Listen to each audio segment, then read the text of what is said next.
Are we splitting this episode in two or something? Because Nope. No. I think it will be very long. Album of the Year episodes are... It's okay for those to be long. It will be We'll just see how long it is. It's a culmination. I would guess this is going to be an hour 30. Whoa. I think we should aim for an hour 30. We always aim for an hour 30. No. We always aim for an hour, but then we get an hour 30. But today we're going to aim for an hour 30, and then we'll just see wherever the fuck we land. Okay. Yeah. Yeah? All right, so is everybody ready? Yeah, I'm trying not to move. Biscuit? I'm ready. I've been ready. Biscuit, awesome. been ready, born ready. Donnie? Don? Okay. Yeah, good to start. I forget how we start this. Should I just do the What's up, nerds? Okay. All right, here we go. Sup, nerds? Welcome to Powerful, a power metal podcast. Wait, can I do that again? My jaw moved and my mic cracked. You're talking, of course your jaw is moving. No. It made the cracking sound because I don't have a real mic. I'm sorry, guys. My jaw moved. we gotta start over. That's a level of professionalism. No, I have to talk without moving anything, or else Jesus Christ. my substandard equipment will crack. It's a very fragile setup. It's a high level of professionalism. Yeah, extremely professional. All right, let's do you want us to count you down? Yeah, count me down. Okay, you ready? Yeah, I'm ready. 3, 2, 1.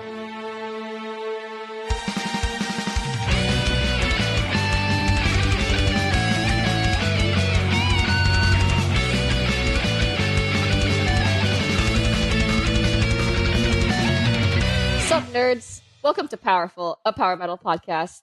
This is Four Gates, and I'm here with my friends Larry Biscuit, Zelda Fan, Yo, what's up? Darko, hello, and Dawn. Hey. Yay, we have everyone here. And I'm actually here this time. I guess it's been a while since I did a recording. Yeah, you were busy doing stuff. Yeah, I was getting married, and I spent a couple of weeks in seclusion after that because that was way too much. Although we did have a really epic power metal ballads playlist, which I was really happy with, but I think nobody else noticed. Well, that's great. Yeah. It means they weren't hating you for it. Why would they hate me for it? I had really cool shit. I had really cool stuff on there. Because normies hate guitars, dude. Yeah, I was like... Normies hate guitars. Yeah, no. I was like... I put all the Crimson Glory ballads, and then I put, Angra ballads, and I put... What else did I put? I put some weird shit. I put, Xandria. And... Yeah, no, it was weird. But yeah, it's a pretty cool playlist. I still listen to it. So it sounds like, you had some cool stuff happen last year. Do you know what else had cool stuff happen last year? What? Power metal, and that's what we're talking about today. Oh, shit. Oh, we're talking about power metal? I'm not prepared. I didn't know that we talked about power metal. Yeah, I guess we should get straight to the point. So in this episode, we are going to talk about all of the shit that happened in power metal in 2018. I guess. Our favorite shit. Our favorite shit. More specifically, the best debuts, the most improved bands, disappointments of the year, song of the year, and album of the year. The big one. Wow. But before we get into that... I wasn't paying attention. I did say song of the year. Yeah. But before we get into that, we have a few announcements. So, does somebody want to read the announcements? Yeah, sure. We've got a new website. It's not actually new. We've had this domain for a long time. But we are now at powerful-podcast.com. We've been there for a while. Right now it just redirects to our Simplecast landing page. But in the near or not so near, more likely near future, we'll have a brand new website. That'll be exciting. Coming soon. Maybe when you're listening to this, it's already there. So go check. It could just be. In case. I don't know. I don't think it will be, but it might be. No guarantees. Yeah, no guarantees. Okay, if you're listening to this further away than June 2019, then maybe it is. Oh yeah, now you put a date for sure on it. by then. Oh god. And then we're also at the same old regular old places like Facebook and Instagram at Powerful Podcasts. Yeah, because our new website's still under construction. You can contact us on Facebook, Instagram, at Powerful Podcast, and you can also find us on iTunes. And Spotify and the other ones. And, yeah, you know. If you just type in Power Metal Podcast, we are the first hit, and that's pretty cool. We're the first one on Google, too. If you Google just Powerful really? Podcast, we're the first Powerful Podcast, just powerful in general, not even like so. power metal. Wow, that's pretty sick. Yeah, but what the thing that we do have a new thing of, that was really grammatically shitty. I'm sorry, guys. Yeah, but we do have a new email. Speaking of contacts, speaking of ways to contact us, we have a brand new email that I just made while we were recording. It is contact@powerful-podcast.com. So if you want to contact us, feel free. Don't go to our old email anymore. Because our old email was really hard to remember. Yeah. Like, I couldn't even remember it. Yeah, it was really dumb, and I'm just going to forget that it existed because we're forwarding email from there anyway. So go to our new one. It's easier to remember. Will be listed in our show notes and can also be found at our easy-to-remember website, powerful-podcast.com. So yeah. And our last housekeeping thing that we're gonna announce is that we now have a Patreon. Yay! So what the hell is a Patreon and why do we have one? Patreon is a platform in which you can donate a monthly dollar amount to content creators, and this will really help us because if you don't know already, podcast production is pretty expensive. We have to pay for hosting. We have to pay for a domain. We've been exploiting the labor of our audio wizard. So we would like to be able to pay for editing. And also the cost of our really epic intro music. And also the cost of equipment. Yeah, we're pretty in the hole right now. Yeah. It's, what are we, like a couple $100 in the hole? Oh my gosh. At least. No. It's more than that. Yeah. Is it more than that? You don't want to know. Did you go back through and update everything? Yeah, I update everything. Just look at the Nice. spreadsheet. But do it later or else you'll be like really scared. Anyway, so we have the Patreons for people to donate to. We have a couple of tiers on there. I think it's just like a $1 and a $5 tier. Yeah, we have 2 tiers. Where they can get access to cool stuff. Just donate $1 a month. And we will give you a shout out on an upcoming episode, and you'll have access to our patrons only feed where we will show you I don't know, more personal dumb shit like how to record a podcast. I can show you how I like to brew coffee. The behind the scenes stuff. Behind the scenes stuff, you know? But more exciting is our $5 tier. We have these really fucking cool embroidered powerful patches, our shield logo that you can sew onto your battle vest. It's really cool. Don't you guys agree? Yeah, since you sent us the demo ones, I've got mine in my little decoration spot, and it is so adorable and so powerful. It's so powerful. Yeah, you are gonna wanna sew this onto your battle vest. I think it goes really great on like the pocket or like the shoulder. Like it looks really cool. So to get that, it's a Patreon exclusive. There's only like 35 of them left. You just donate $5 a month, and we will send you our eternal gratitude in the form of a handwritten thank you note and a powerful patch. So find us on Patreon at Powerful Podcast. But anyway, let's get into our 2018 shit. Yeah? Yay for 2018 shit. Album of the Year Awards. Except later, because we're talking about best debut first. Yeah? Yes, let's talk about our favorite debuts of this year. Let's debut the episode with that. Outside the announcements. Yeah. No, we're like forever into the episode, though. It's not really a debut anymore. Quiet. Anyway. So the first debut that I wanted to throw up on the nominations here was the band Frozen Crown and their debut album, The Fallen King. I think we talked about this album a little bit before. I think all of us really liked it. It's one of my favorites of the year. It's this band from Italy that came out of nowhere. Just really kick-ass power metal. Male and female vocals, harsh and cleans, doing really interesting stuff. Yeah, Frozen Crown really like caught me off guard when I like first heard of them and I saw their like album cover and their music video. Still, I was like, this is gonna be your typical inoffensive like like mid-tempo housewife metal. You thought it was gonna be like Metal Light or something? Yeah, it's gonna be like Metal Light, like literally Metal Light. But no, like there's a bunch of riffy tracks up in there, and they even have some really cool blast beaty thing. I think if you're a fan of stuff like Winter Sun, and then if you're a fan of, I guess, European power metal that isn't lacking in speed and riffs, like you should check out Frozen Crown, The Fallen King. Yeah, because they have the more like brutal songs, like I think it's Netherstorm, the last one. Yeah, Netherstorm. Yeah. And there's also like some riffy Euro power, like the Shield Maiden. It's a good album. Good job, album. Frozen Crown. It's a fantastic debut. Yeah, they went from like, I don't know, I think they like self-funded their music video, and now they're like playing festivals and opening for Rhapsody of Fire. Like, I don't know which Rhapsody, one of them. Well, not only did they self-fund their music videos, they self-funded their music videos, and then everyone thought that they had like label money on their music videos. Because they had to come out and say, no, we paid for this all ourselves. There's no label money involved. The videos are really, really good. So they really did a good job. Yeah. They're very professional. Yeah. Which is a fantastic... I think they're getting popular for all the wrong reasons, though.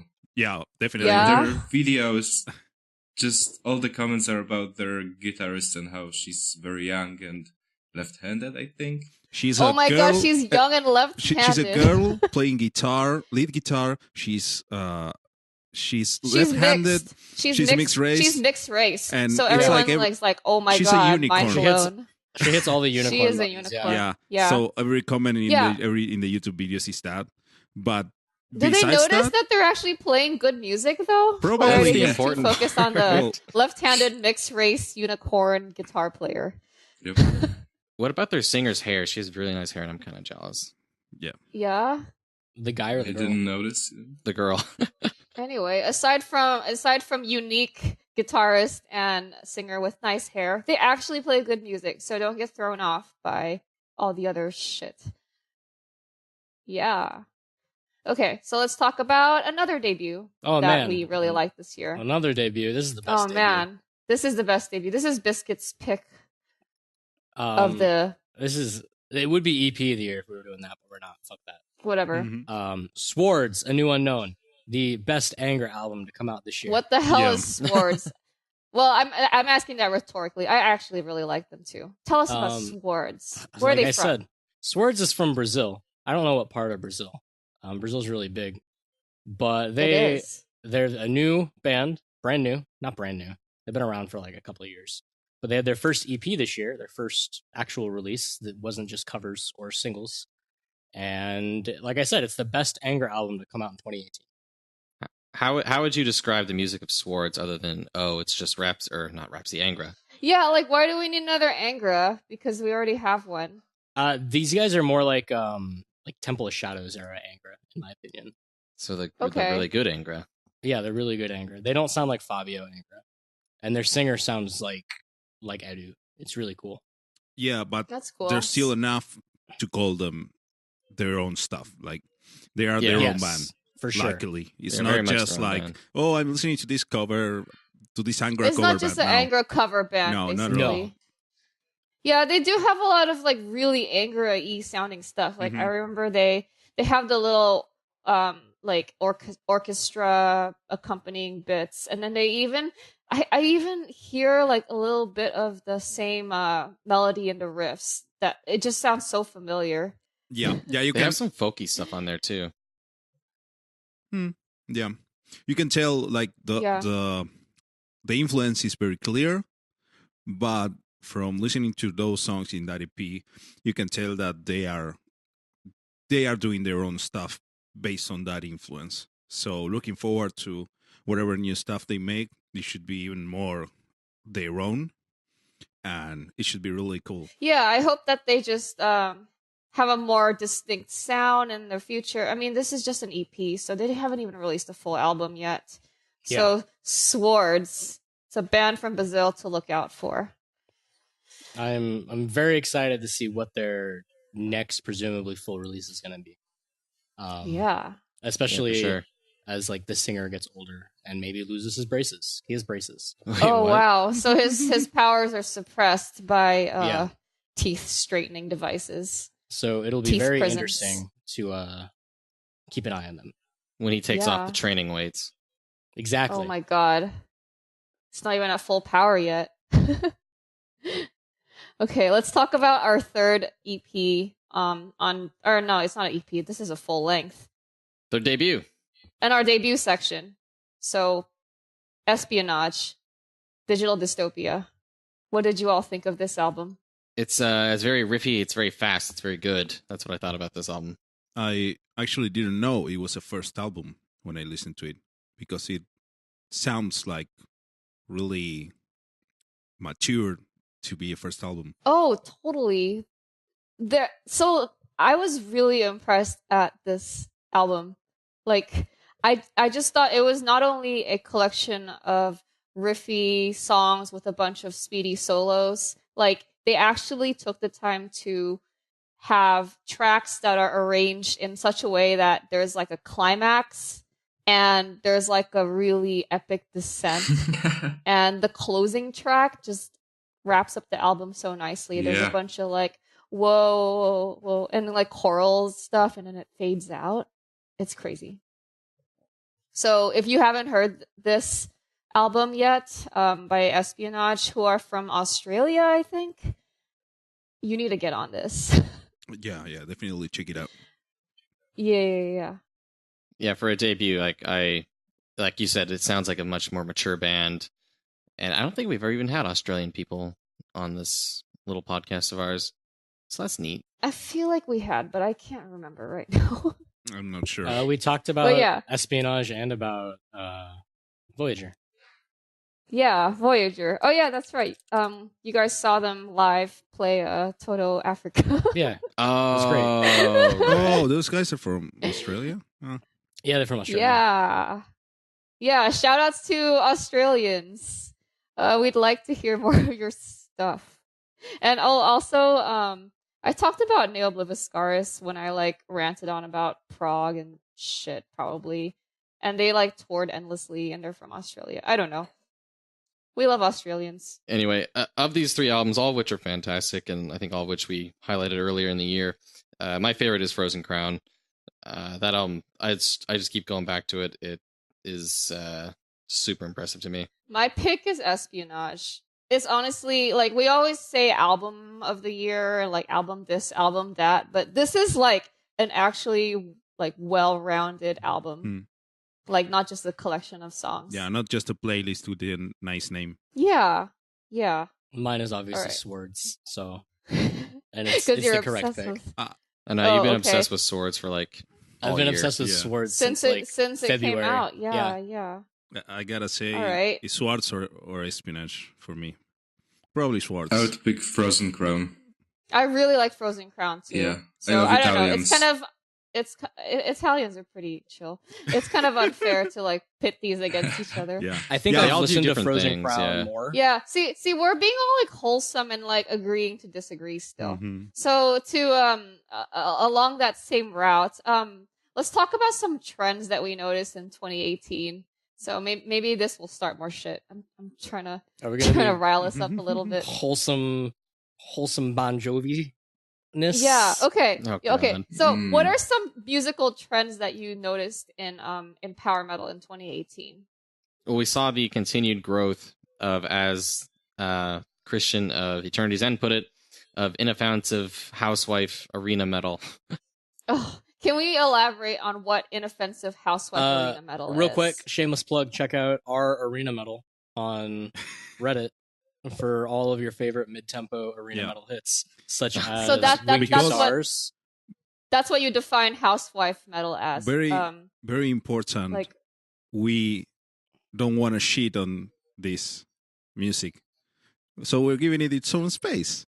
So go to our arena metal Okay. and enjoy that music, at least the good songs. But And there's Right, even so- like older stuff in there, not just Sabbath song. There's like an Yeah. Iron Savior song in there. Okay, so now that we've kind of defined what Housewife metal is, like, do you think these should continue to be labeled as power metal? No. Like, is that bad? Is that necessarily we did the whole a genre bad wars thing? episode, and that involved a lot of this.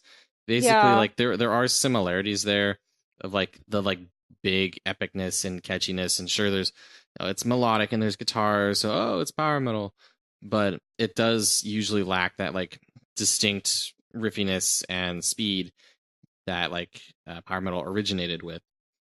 And it's that distinction that can sort of drive a wedge between different fans, like between like actual power metal fans and like people who are like, I can't believe this is metal. I guess I like metal. Yeah, and I guess the trouble with that, it comes in like an Eternity's End case where it's like, hey, we want our power metal bands to be more like this and less like that, and it prevents them from getting signed and getting their album released outside of Japan in a timely manner, and it's it's a whole thing.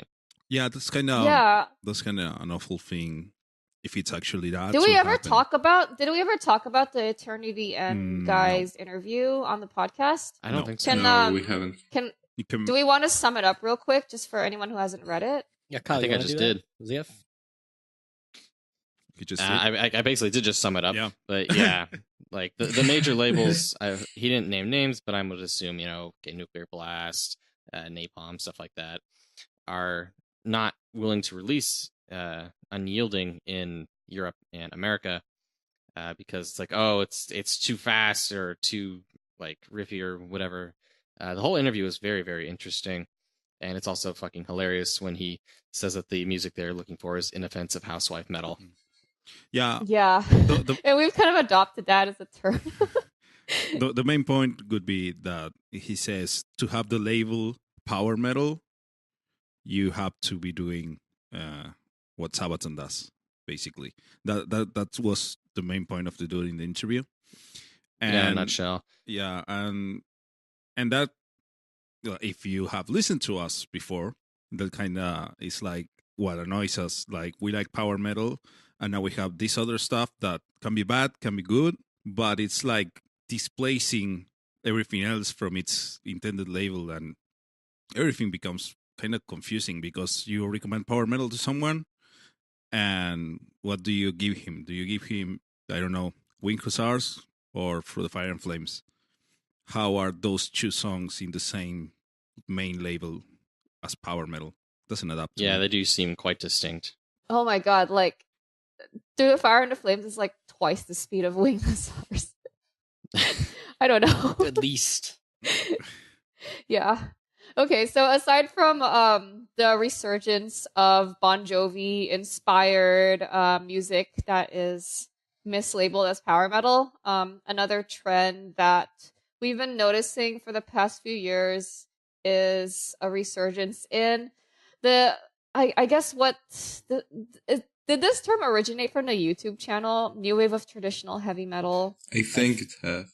I think it happened first, and then he jumped on the bandwagon, didn't it? It's just sort of stealing the New Wave of British Heavy Metal label, and applying it. I'm not sure if the YouTube channel did it first. I doubt it. Yeah, so I guess it's just like there's a bunch of releases like in the 2010s that kind of stick with the traditional heavy metal style. Sort of getting into like that USPM stuff too. Like we talked about Visigoth, and we talked about Dream Troll. We've talked about Demon Bitch. Like these more like underground-ish bands doing this older style of metal and bringing it into the modern age, kicking and screaming. Yeah, it's like we want power metal and we want riffs, and that's what it is. So Housewife arena metal versus New Wave of Traditional Heavy Metal. I would like more stuff in between of those two, to be honest. Yeah. That's what we're missing. That'd be like almost like power metal.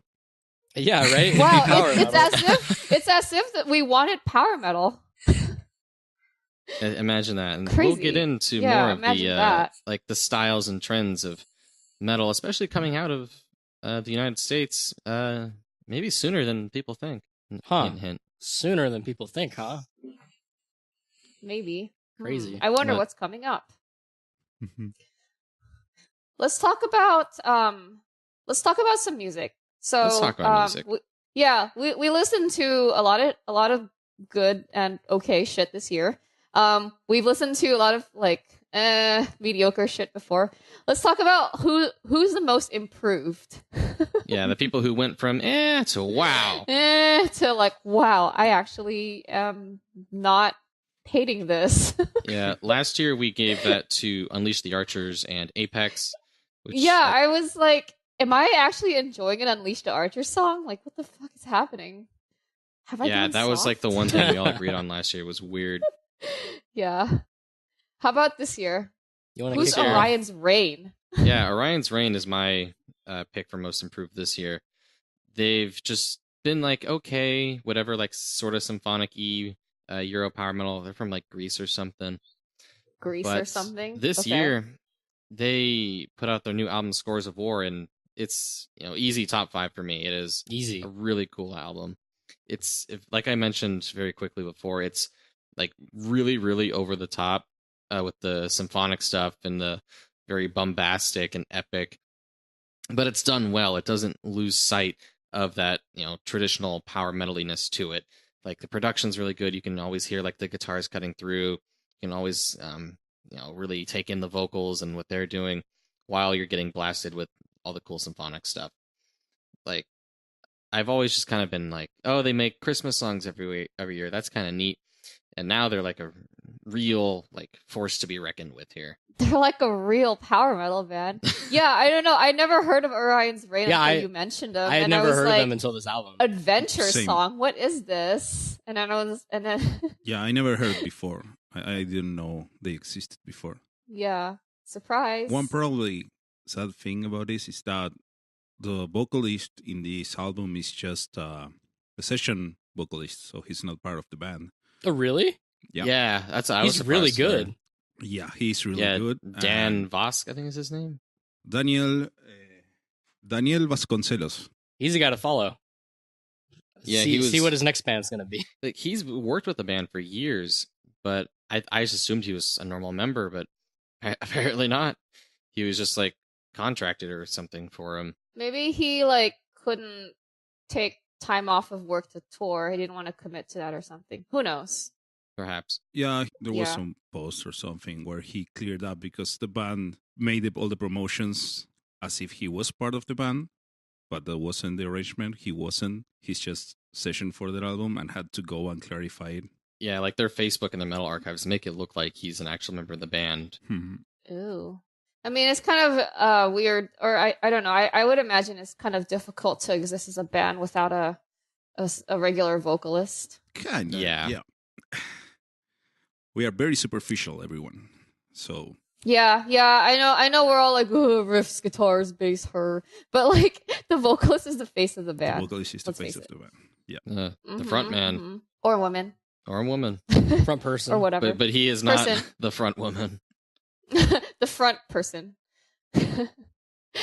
or speaking of the front people, that was a really shitty transition. That's a let's segue. talk about Legend of Valley Doom. Oh boy. We talked about a lot of Legend of Valley Doom. Yeah. With Marius. Yeah, we talked to the brain behind Legend of Valley Doom himself, Marius. So why is Legend of Valley Doom on Most Improved? Well, Marius, if you're listening, this is constructive criticism. Oh my God. Jesus. Way to be awkward. Legend of Valley Doom Part 1 I thought was very boring and a little contrived, and yeah. But then Legend of Valley Doom 2 really took me by surprise. I actually enjoyed it a lot more. So, I don't know, I don't really have much more going off of it because I didn't really listen to Part 1 that much. I gave it a couple spins. We listened to Part 1. I think it was just like it was Legend of Valley Doom, this project's like first release, and like we heard from the interview, he's been working on this stuff since he was like a teenager. So I think a lot of the songs were written like when he was young, and like as a non-musician, it doesn't sound easy gathering all these guest vocalists, writing the friggin' parts, like arranging all this shit, writing all these vocal melodies and guitar parts and orchestral parts. Like, it is impressive that this album even exists. But it is even more impressive how much the songwriting has improved in Legend of Valley Doom Part 2. Yeah, it seems like a much more mature project. Yeah. There are songs I've gone back to quite a few times on Legend of Valley Doom Part 2. Particularly, I think it's called Angel of Light, the one that had Kiski and Daniel Hyman, because it's just worth mentioning that there's a song that exists with those two vocalists on it. Yeah, I still can't believe that he got Daniel Hyman back from complete obscurity. Like, what the fuck is that guy even up to nowadays? He pops up every now and then. Yeah, he recorded vocals for someone else's album recently, something like that. Okay, and a couple of years ago. He has some hard rock project, I think. Yeah, a few years ago. Okay, legit. Yeah, cool. Anyway, shout out to Marius and Valley Doom Part 2. Yeah, like I'm looking forward to Valley Doom Part 3 in probably a few years. Yeah. Once he gets all those people together. For fans of like metal operas, like this is actually something to look out for now. And going back to what you said about how it feels just more mature, I feel like that goes back to the fact that Part 1 has been kicking around in his head for, a decade. 10 years before he actually got it down and recorded. So obviously he's going to feel apprehensive. More confident, yeah. Well, he's going to be apprehensive about changing the shit that's been kicking around since he was a kid. Just because of like nostalgia on it, Whereas Part 2 wasn't really hindered as much by that, if it was at all. Yeah. So best of luck for Part 3. Get Hansi, get Tobias Sammet, get Bruce Dickinson. Oh yeah, we're really Halford. looking forward to all whatever you come up with for Part 3. Yeah.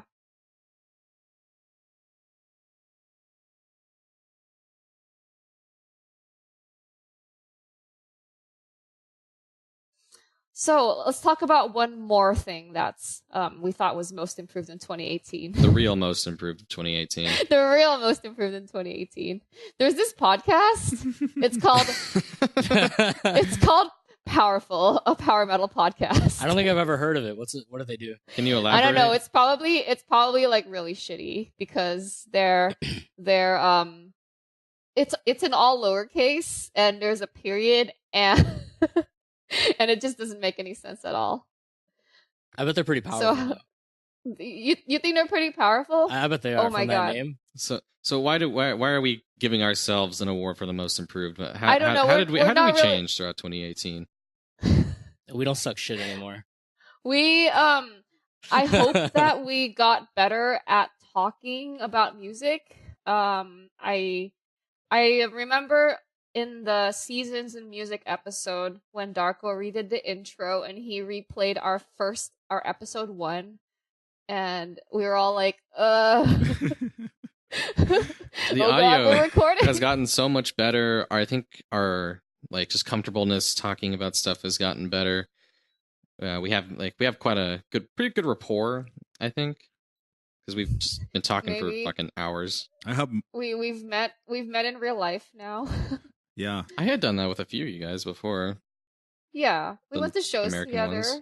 It was fun. Mm-hmm. We survived. We're gonna go to more shows together going into the future. Avantasia, dude. Good time. And I think the important thing is that we got all the musicians, and that definitely makes the podcast look better. It makes us better at talking to people. We learned so much stuff from talking to the different members of different bands. Mm-hmm. Yeah, definitely. We learned how to interview people. Yeah, I don't want to shill ourselves too much here. We really did improve, but I think this podcast project really it really made me appreciate our little subgenre of heavy metal, and I don't know. I think all the cool people that we've met just from this project just makes it worth it. Even though we have it's about the community, It's about the community and the experience and listening and appreciating and thinking about music actively. And yeah, it's fun. Yeah, because like when I listen to an album, I'll be like, okay, what would I say about this on the podcast? or no, it's like when you know how sometimes you listen to an album and you're like, that's cool. Or you listen to an album and you really think about why do I like this? or how do I bitch about this on Reddit? That's the other thing. Or like why do I hate this? I think I want to start bringing like a pen and paper around with me in case something happens. And just take notes. I sort of do that on Google Drive already. Yeah. And speaking of like albums and thinking like why do I hate this? Can we talk about disappointment of the year? I don't think we need to like even really discuss multiple releases. I think we just know. I think our true fans know what album we're going to talk about next. I think everyone knows what the most disappointing. We try to erase this from our memories. We did. We tried to change history. It was unsuccessful, and now we're living in a digital dystopia where where this album exists. Now Fort Gates, would you like to have the honors of ripping this album yet another new asshole? I don't really want to rip this album a new asshole. I think it's taken enough. And I truly feel bad because Kamelot is actually a band that I really like. But the Shadow Theory just simply should not exist. Put that on your fucking box. You know, when we ask For about like the last Kamelot album, she never I say Haven. Yeah, she never acknowledges the Shadow Theory existed. Yeah, the shadow what? It's a theory about a shadow. It's like string theory, I think. Yeah. It's like, what children's choir? Or maybe it's like an anime thing. That could be an anime thing. Yeah, you know how like it's probably a repressed memory. So listening to this album was so traumatic. I'm repressing its existence. You know, earlier today, I gave like a bridge run through of it, and there are a couple songs in there that aren't terrible. But there's just tell me about it. I've never heard these songs before. There's so much just boring stuff on there, and I'm like, why? I think they tried to do sequel to Haven, but they've just failed. But it's worse in like every regard. Worse. Yeah. It's really a real shame that this happened. And all of us that this album feel like super disappointed with this. Mainly because like Kamelot is it's quite high profile of a band. Yeah, they are very high profile. Well, even some like I haven't listened to a lot of Kamelot before, just knew the main stuff, and it didn't feel like a good album. And then I imagine everyone who was a fan of Kamelot that listened to this, that expected it, and then all the people that are also fans of Seventh Wonder and saw that album be delayed because of this one. Oh my god! Oh boy! Just to add I try to forget that ever happened. Holy shit! Man. Yeah, I just feel like with Tommy, on vocals, they sort of just made different versions of Sacrimony. It's like, yeah, you guys made a really good song back in 2012 once, and I don't know, and haven't quite figured out what other interesting things to do with this beautiful man. Mm-hmm. Yeah, it's just a big misuse of a vocalist. I think they should just let him do his stuff. Like compare him in Kamelot and Seventh Wonder. He's very restrained in Kamelot, I think. Yeah, the comparison is just unavoidable. And it's like in the same year, the same vocalist has one of the most interesting performances and one of the dullest. Is it like an aesthetic choice to like be going for the dark and edgy thing? Well, Kamelot's always been kind of dark and edgy, but like in their previous, in their other discography, they've always been known for like in Roy Khan's performances for like really theatrical, like emotional vocal performance. Yeah, I think so that's I don't know why part. it's become so restricted now. The emotion is like that's part of why Seventh Wonder works so well. Mm-hmm. That's why Khan was so good. Yeah, this is why like I didn't really think of Kamelot as as a power metal band. I sort of like saw them as a symphonic metal, like theatrical whatever band. I put them in the same category as Nightwish, which I also do not really classify as power metal. So I don't even know why we're talking about this right now. Oh, because everyone else It's close enough, remember? like we're talking about it because yeah. we all listened to it and we all liked this one album and hated this one album. So we're talking about it. That's just what Yeah. it's Love to got. Fair hate enough. things here. Fair Darko, enough. did you ever go back and listen to like the albums that we said were peak Kamelot as like a comparison? I didn't perform that comparison, but just from remembering from listening before, like I don't know, it's hard to believe that. How do I phrase this? I don't know. This there's no way this album is not a disappointment to any Kamelot fan. Honestly, I wanna. I don't want to be that much of a bad person. Just gotta find your direction The Darko again. roasts are my favorite. Oh my god, I don't know if they'll ever find a direction. Even their like advertising campaign like rubs me the wrong way, because like all of their lyrical themes in Haven and whatever is like revolution, government is bad, But then like on their Instagram they keep like posting about the Kamelot Empire. I'm like, bitch, I don't want to support no empire. God damn. Well, Haven't you like seen imagine Star Wars? Just I mean, come stop. on. Imagine showing someone like Epica and saying Camelot's great. Listen to Epica or the Black Halo, and they're like, "Wow, I really like these two albums." And then they go listen to the Shadow Theory because it's like new. Oh my Mhm. god. No. Yeah, They're gonna ask you like, "What the fuck happened?" yeah. What happened? That's the.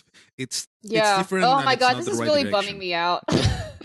And again, Should we like, transition away from things bumming you out? one final word of hope, like Kamelot, if you're listening to this, Of course they are. integrate your vocalist into the band and actually see what his strengths are use them and find a better direction, and you should be able to make a great album again.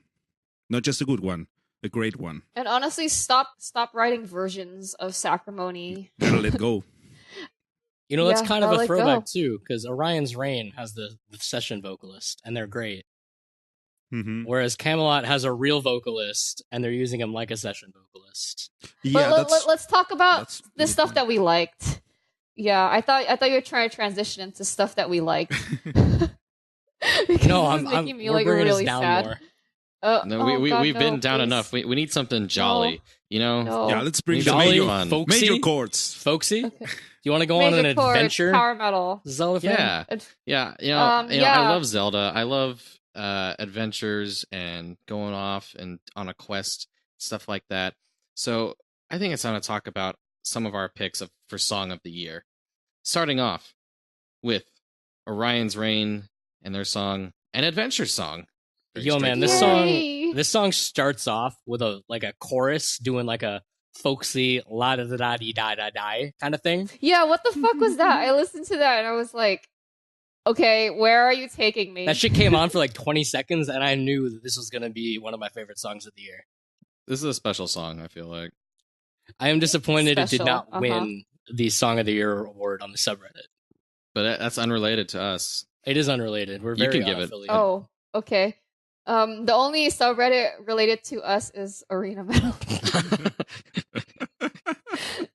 Like, because Larry created it. Yeah, I'm Yeah, not That's gonna- like half the Biscuit post. created it. I'm head so mod. No big deal. join us on our Arena Metal. The subsidiary of Powerful. Yeah. Um, Ironically. but an adventure song, legit. It blends folk metal into power metal, or not folk metal, like folk elements into power metal, the way that power folk should do it, like Pagan Manifesto Elven King did. It's just With enough better there. vocals. Yeah, it's like just enough there to get you up and on your feet and bumping up and down and going, oh man, folksy shit. But then it rains back for the power metal stuff to take over. It's good. I'm bad at talking about music. Oh, that's You did good. a wonderful job. Like, Mm-hmm. I keep using the song Jolly to describe this song. Yeah. It just gets you so like pumped up to go on an adventure. I've never seen a song so like fittingly titled for its feel and lyrical themes too. It's like, oh, like heroes on an adventure, let all the bards of the kingdom know, and such on and so forth. Aw, that's so cute. Yeah, you know what? Now that I think about it, I did enjoy the song. I was just like startled by like it can be startling. The little chorus. It like comes out of nowhere. Choral singing. You're just like, what? Where am I? I've been taken away. The song before it on the album, I'm pretty sure is Undefeated Gaul, which is like one of the more aggressive songs. So then this is maybe a bit jarring, but who cares? Like it brings in the violin, and it's this nice little touch. It has like the chorus with like the la di da di da stuff, and the chorus, the regular chorus is just so jolly, so much fun. I've said that like 3 times, but it's worth repeating. Fun. I love fun. Like in addition. I was in the car with some friends. We were gonna go play D&D, and I put this song on for them. They're not Power Metal fans at all, so they were. That's really cute. They were weirded out, I think, but I didn't care. Why are they weirded out? I guess I was weirded out too, but so I can't really. But yeah, like this does fun, right? And I think that's what folk power should be doing. They should be doing fun, which is why Elven King sucks half the time because they're too edgy. But that's beside the point. They didn't have an album in 2018. Edgy folk. Yeah, can we not talk about Elven King? So in addition to loving fun, I also love edgy. Also love edgy. I would you say Visigoth Traitor's Gate is edgy? I really like that song. I don't think it's edgy. I think it's like, I don't know. It's pretty chilling to me. I really like the vocalist of Visigoth. I wouldn't really call it edgy. I mean, it's just no. It's not. It's edgy. metal. It's not. But it's not edgy by metal standards. No, it's not Kamelot. It's not. No, Kamelot is like it's like I'm a 14-year-old girl and woe is my soul. Is that why you love Kamelot so much? Because I'm a 14-year-old girl. You were at some point. I was at some point, and what did I listen to when I was 14? I listened to AFI on Thursday. I was an edgy little prick. Jesus Christ. I had my post-hardcore phase. That was ugly. Anyway, talk about Traitor's Gate. Anyway, let's talk about Visigoth and Traitor's Gate. So, I really liked Conqueror's Oath, the album in general. And Traitor's Gate is a fucking journey. Like the vocalist has a really warm and deep voice, and I think he really delivers that emotion. And it has kind of an acoustic intro, and then it just like it's all atmospheric, but then it gets to the gallops, and then there's solos and shit. Like, yeah, this is a cool song. I think the intro does a good job like setting up like the drama for this song. Yeah, betrayal. Yeah, it's so fucking epic. I love this song. This is my song of the year pick right here. Can't convince me otherwise. Yeah, you can't convince me because no. Actually, this is not my this is my song of the year pick. But I have another strong contender that we'll talk about later. Ooh. Ooh. Okay. Yeah. Does anyone else have any other stuff on Visigoth? Traitor's Gate. Traitor's Gate wasn't my favorite song on the album, but it's definitely up there. I think it does a good job of just like demonstrating all of like the things that Visigoth are capable of, with, like I said, the more dramatic intro, with the really impressive vocals, the cool riffs, and this like it's kind of aggressive chorus of like the traitor, betrayer, we're gonna fucking kill you. Ah. Yeah, I love that shit. Like it's metal as fuck, and everyone should listen to it. Yeah. Shoutouts to Visigoth. And also shoutouts to other American band Helion Prime. What did they release this year? Yes, this year they had their second album, Terror of the Cybernetic Space Monster. And it had a song on it called The Human Condition that I thought was really fucking fantastic. Unquestionably best track of the album. Yeah, definitely. Yeah, I think. And they didn't even play it live. I was really disappointed. I know. I messaged them on Discord and like, yo, so you're playing Human Condition? They're like, no, we don't know that one. I'm like, fuck. What's the point? At least they were honest. Like, imagine if they played like Human Condition, Oceans of Time back to back. Oof. My God. Oh my God. That would be ridiculous. That might be too much. So like this is I think like the second longest song. Correct me if I'm wrong on that on their album. But like it just works so well. It has that slower intro. It shows off so much of Sozos Michael's range. Like he has so much more emotion in this. Yeah, I think he had a big part in composing this song too. So I feel like this really was Sozos's like whatever. I could be wrong. I think Chad said he did some more of the guitar stuff on this one too. Yeah. Yeah. I love the lyrics too. I know we're not like hella into lyrics, but goddamn, the lyrics are really well done here. Yeah, so props to Sozos on that. I love like is it like a call and response like vocal style? I'm not sure if that's the right phrasing for it, where like it'll be just like one Sozos, then like it goes back to multiple Sozosai. You are you No, it'd be Sozai. Sozapede, because he's from Cyprus. Sozoses. Sozoses. Yeah, like the riffs, like this. Oh, I think this also had like the best guitar solo on the album. Yeah. You know what we forgot to ask them when we interviewed? We forgot to ask how much of the album was written before Sozos came in. Oh, that would have been a good question. Okay, well, maybe if we run into Jason at an Avantasia show, we can ask him. Or we can just send him a message on Facebook. Or if you're listening and we forgot to ask you, let us know. Or we could ask Chad tomorrow. Yeah. Or we could just ask Chad tomorrow. We have a lot of ways to ask people. Yeah. Yeah, technology, man. That would have been a good question to ask, though. I'm disappointed I just thought of it. Yeah, let's just ask Chad tomorrow. Do we just like disrupt our whole illusion of like episode release schedule? It's interesting behind the scenes stuff. Yeah, which you will get more of if you subscribe to our Patreon. And not only that, you'll have a really cool patch for your battle vest. See, the real powerful secret is that we change train of thoughts rapid fire. Yeah. We transitioned from talking about Helion Prime and their wonderful song and my song of the year to Shilling. Human Condition. Oh, that's your song of the year. That's your number one song of the year pick? It's a good song. All right. Yeah. Mm-hmm. Good pick. Like when we were doing like the Reddit voting, like I scrolled through the thread and I was like, okay, these are a lot of my favorite songs of the year. I'm going to listen to all of them. And I'm like, you know what? Human Condition. That's it. It's just got so much that I like in there. It's got, like you said, the cool lyrics, the cool chorus, the riffs, the like really impressive performance from Sozos. I just like everything about it. Yeah, we're the virus, dudes. We are the blight. We are the cure. We're it's the like fucking blight. It's kind of edgy, but not too edgy, you know? No, I don't know. I feel like this is my kind of edgy.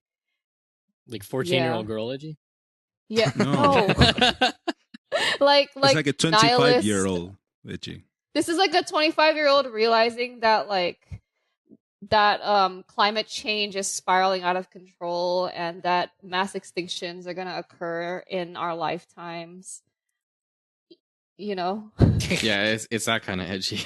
That kind of edgy. the not that edgy. Yeah. No, that's dark as fuck. Okay, thinking too much about this. Let's talk about more music. Let's talk about something that's really sad. How about another sad song? No, this is gonna bum me out even more. Seventh Wonder. What's the song called? Farewell, Tiara. Yeah, so there's three of them. That song, Tiara song, or no, this is not Tiara song. It's so like there's Farewell. Which one is Farewell? Farewell? Part 1, Yeah. 2, Do we 3? take it as the three parts as one song? It's a 3-part. Should we do that? I like all three of them. Oh, I can do that. Yeah, I can jive We can with do that. whatever we want. It's our podcast. I can jive with that. That might change my vote. Yeah. I like that. Yeah. Okay. Taking it as one huge song. It's one experience. Because it says so take us through this. Take us through this adventure, this journey. Yeah, so I explained the story of Seventh Wonder's TR album a couple of episodes ago. But my highlight on that album was the trilogy or 3-part farewell song, which starts with Tiara's song, then Good Night, and ends with Beyond Today. Like, I called it my ballad of the year. I am very much still sticking behind that. Like, it's just so good. Like, it's stupidly catchy and also like really emotional with the lyrics, and it's like it's such a pretty series of songs. Like the way the violin comes in at the end, like and like it ties in with the story with like don't cry. Like they have like the crowd like singing it at the end of the second one, which is like contrasting with like the tone of that song. It's like there's so much that works beautiful about this set of songs. You know, yeah, I think it tells a really good story. The crowd's all like, "Yay, Tiara's gonna save us," and Tiara's like, "God damn it!" well, and her parents are like, "Oh man, fuck," and then she's and her like, parents "Oh are like, "God shit, damn it!" my She's God. like, "We're losing our child. Yeah. This sucks." And Tiara's like, "I gotta do this. Whatever." So yeah, It's sad. Not like super metal or whatever, but for your slower song needs, you can't go wrong here. Ballad of the year. Ballad of the year. I think I'm okay with that. I'm okay with that. Ballad of the year. See, the thing is, I've Cool. listened to these 3 songs more than I've listened to the album, because I'll put these three songs on repeat for like an hour, and then say like fuck the rest of the album. Yeah, I'm okay with doing that. I don't know. I don't want to talk about this album as disappointment of the year, but I listened to it a lot, but I still think other Seventh Wonder was better. Anyway, let's not get into that. Oh boy. You know what that is called? Four Gates? What? That's called What treason. is it called? Treason. That's treason against Seventh Wonder. Is it spiritual treason? I don't. Depends on how like religious you get about Seventh Wonder. Oh, I am completely not religious, but we can still talk about spiritual treason. Spiritual Treason. A song by our friends. Friends from Judicator. Yes, our powerful friends. Featuring our other powerful friend, I guess. Can we call him a friend? We're calling him. Why not? He is the powerful friend. Yeah. Featuring our previous interview guest, Hansi Kirsch of Blind Guardian. It's a nice song. Yeah, It this is. was one of my What do you favorites guys off the think? album, and it was another like really high contender for Song of the Year for me. Yeah, it's a really great song. It's arguably the song that put Judicator where it is right now, where they had a lot more people going into their new album, and they kicked it off with this single, and it's really good. Yeah, this was the first single from the album, and it was just like, okay, I'm here for this. I'm ready for Aunt Judy to, just let loose with, crazy good riffs, a really cool chorus. Hansi Kirsch is a fucking cheating way to get to my heart with a song. But, Cheating way. isn't it? Do you guys think Hansi and John sound alike? I can tell them apart. I can tell them apart. He sings in a similar Yeah. style, but they sound very different. Yeah. Like his style is very Mhm. clearly modeled off of Hansi. Yeah, Yeah. definitely. I think. Yeah, But I was he has a gonna distinct just transition voice. to that. Yeah, and the fact that Totally. both of them are in this song, and that you can't tell who is who, you can see that he's not just a carbon copy. It's just an influence, and then he. It's not a Hansi clone. Like, the song is so cool. Like, I know he's like, oh man, like I guess again, like sort of like a call and response style. I love the Deus Volts in the chorus. Like, it's sort of cheesy, but also like it's historic, I guess. But it's just so fun that there is a song that exists where people shout Deus Volt about crusading, and then Hansi comes in and just kicks your ass. Like, the solo is cool, and like the climax of the song with the sunrise embrace, like bless both friends and enemies part, which we talked about before. Like, I can talk about the song a lot, and like if I had to recommend like a Judicator song to someone to sucker them in, I would use this one. Definitely. I still think their previous album was better. All of the songs It from was the previous different. album are better than Well, this. I mean- I think it's a It's different different, style. yeah. I did like their previous album better too, but like Spiritual Treason is This one's a more very fun. well done. song. Tony has said on public forums that this album is not at the expense of humanity. Yeah, Like, deliberately. it's real different. Yeah. Yeah, it's a different thing, and that's the main thing. It's not like it's better or worse. I think both are really good, but it's just different. And if you were explicitly a fan of Only at the Expense of Humanity, and yes, this is a different thing, you might not like it. It might not be the best for you, and the reverse, I guess, might happen. But some people like this and not the other one. Haven't heard that yet, but maybe. I think it's cool for bands to like explore from album to album. Yeah, that's totally cool. And it's not like they went like started singing about tables or anything. So it's, tables. It's just oh my god! Imagine Hansi singing about tables. The table. It'll be like Nanowar when they get standing. Hansi on. Oh god! The table is upright. It has 4 legs, and it's made out of wood. Wood. Okay. We're getting way too carried away with this. Oh, yeah. Can we make it a real song? Okay. Spiritual Treason is good shit. But I feel like we're getting lost in a nether storm of tangents here, guys. Oh, shit. Frozen Crown Nether Storm. You would pick this over Shield Maiden as Frozen Crown song? I struggled to pick a singular song from Frozen Crown because there's just so many that I really liked. But I think Netherstorm was my most played one from them. It's the one I came back to the most. It's just so cool, like the way they combine like the harsh vocals and the riffs and the lead female vocals. Is it the most aggressive song on the album? I would say so. I think so. I mean, it has predominant harsh vocals instead of accentuating harsh vocals. Yeah. But I think it's a 180 on that from the rest of the album. Yeah, you guys like this album, the Frozen Crown, the Fallen King. Like, there's just so much variety in this album. You have your inoffensive housewife metal, like, and then you have this fucking tribute to Winter Sun bullshit. Yeah.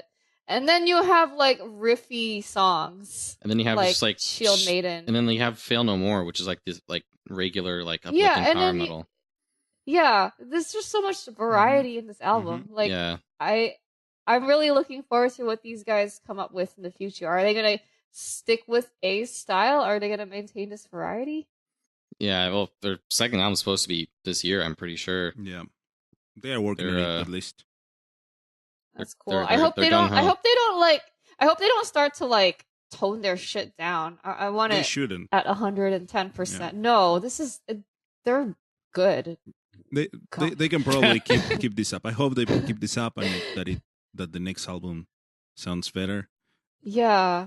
Like I don't want to complain about the sound because it's a first album. I just hope that the next one sounds better.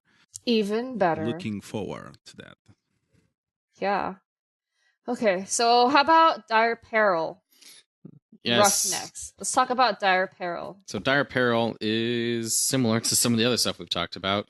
It's, the collaboration between John Yellen of Judicator and Jason Ashcraft of Helion Prime, doing lots of sci-fi inspired power metal stuff.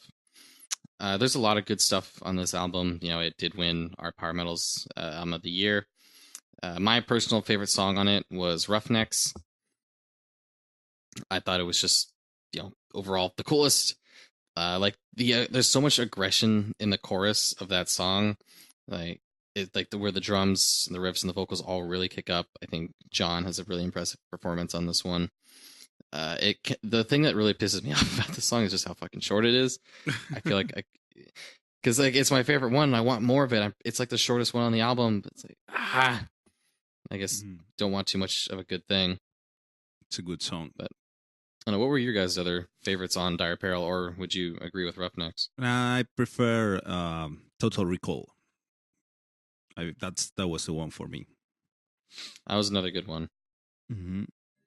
I like Blood on the Ice. The album was okay for me. I'm sorry, I'm such an asshole. No, it's okay. Everyone likes different stuff. There's such lovely people. Yeah. You're being real rough on their necks. We have hit rock bottom. Oh God, we're so bad. Would you say that we've broken the dimension? Oh, hey. that's another Smooth. segue into Swards Broken Dimension. Broken Dimension Starts off with a great Angra style fucking instrumental guitar intro, and it just goes balls deep from there. Can you do the rest of this review without saying the word Angra? Or probably not. No, because that's the easiest way to describe them. But Their drummer's really good. We want them to be something different from Angra. Yeah. Let's try. They'll try need it. to release more music for me to do that. I think. Let's try it. So it's like it's power metal, definitely. It's it doesn't shy out. They don't shy out from doing melodic riffs, like any lead guitar parts, any main just guitars playing. They try to still do some melody, make something that you might remember and sing again, like you'd sing along at the show. I totally sing along with the guitar parts if I listen to this song. Yeah. See, we can do this. Yes. We can talk about it without just using into one word. Yeah. Other word. The shorthand works though, man. Yeah, but no, you gotta be more but educated and smart sounding. We want them to have their own distinct identity. I actually talked about this a bit today or yesterday with who did I talk this about with? I don't remember. Sorry, that about writing reviews and making an effort not to default to just saying over and over, oh, this is epic. Oh, this is just powerful. Oh, this is but actually describe the thing. Why do you think it's so good, or why do you think it's something worth recommending? So we should do that. We should not default to just saying, oh, this is just like Angra, or this is just like whatever the thing. So yeah, like I feel like I tend to do that when I do written reviews. Like I just say this sounds like this other band. Mm-hmm. And then I think what would be good is like this is a little preview into our reviewer minds. Like what parts of it sounds like this other band. And like they do cool things on this song. Like there's a part in the middle where like this like female vocals doing like this part and the guitars are chugging. Oh my god, that it. is that is still a quality of a band that we will not mention. But then it like goes into like a more keyboardy part, and it's so good. And then from there, it just dives straight into the solo. Oof. Yeah. Oof. Long solo. So some good progression in this song. There you go. There's a word. That's a good word. It's like you have not just the statement of an idea and repeating it 5 times and then the song ends, but just a sequence of very nice, very melodic parts that go intertwining with each other to create this without feeling messy. Exactly. Like it all flows. It doesn't get bloated. It doesn't get just so full of stuff that you just hear one big block of sound. It's really a flowy and the thing. car's doing the you just get into it. Yo, you just sang like the Temple of Time song from Zelda. Wait, did I? Yeah. Dude. Yeah. Maybe that's why this album is so good. Maybe they're big fans of Koji Kondo. It's not Angra. That's why your username is Zelda fan. Okay. Can we talk about the next one? This is my other potential song of the year. I think this is real song of the year. Fuck this everything. This is actual song of the year. Yeah. It's not power metal, but it's close enough. It's close. I don't know. I don't know what the fuck it is. It's amazing. It's closer than Seventh Wonder, so it's valid. Yeah. Oh yeah. Seventh Wonder is not in any way power metal. We just at all. like I don't even know why it's there. That's the only... We're just fans of it. And we're fans. But this one, of this is a banger. This is a banger. We should say what the song name is.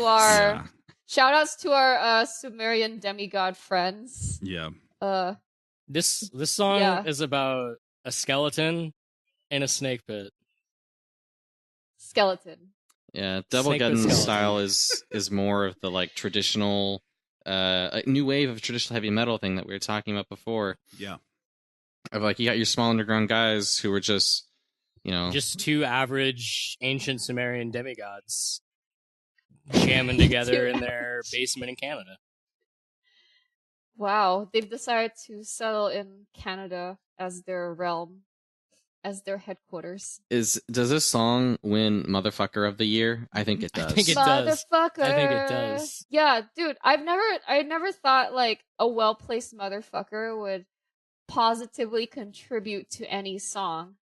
But I think it works so well the here. Song way better. Motherfucker. It's so good. It comes out of nowhere. Yeah.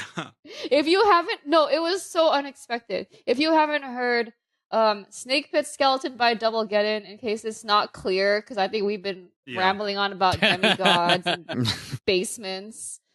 Yeah. Find them on Bandcamp. Doublegeddon, 2 Geddon. Buy their demo. They have 2 songs. Give them a couple dollars. Yeah, they have 2 songs. Give them $2 or more. Right now they only have like 12 supporters or something.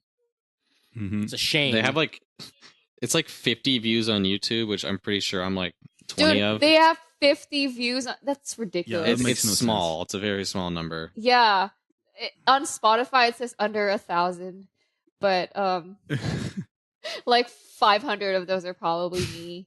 And like 600 are Biscuit. Like I've got Snake Pit Skeleton on right now. Like 4 of the 12 on Bandcamp are us or our friends. Yeah. Yeah. But it's like, wait, did you guys look up Demon Bitch like on Spotify a while ago? And it's like us. Yeah. you looked at the cities. It's San Diego and Krakow. It's like there's 2 listens in San Diego and like 1 in Buenos Aires and like 1 in Arizona. it's just us. Yeah. Oh god. You're probably gonna see the same thing on Doublegeddon Snake Pit Skeleton. There's like 1. I didn't even know Doublegeddon was on Spotify, actually. Yeah, they are. They are. Oh, they are? Yeah. Well, Yeah. you know that. They are. Let's Yes. follow them. Now you can play them I like how across multiple platforms. two of the top 5 people that listen are Don. There's one in Krakow and there's one in Warsaw. Where? Like that's gotta be really? Don. They're both you. Holy shit. And Is San Diego. Oh, that's me and my husband. There's Who are the 3 in people in San Atlanta? Diego, 2 in Atlanta. Atlanta? Spain? Maybe Atlanta is when we listened to it back in Prog Power. Oh yeah, that was us when we were. Because I think we listened to them with Ben's phone. To get hype. I need to play it now, so Yeah. I show up. God. Yeah, you need to play it out. Oh my god. I want the song live so bad. I know, but they only have 2 songs. And then the whole crowd shouts "motherfucker." Motherfucker. I hope they like God. repeat that. You know how?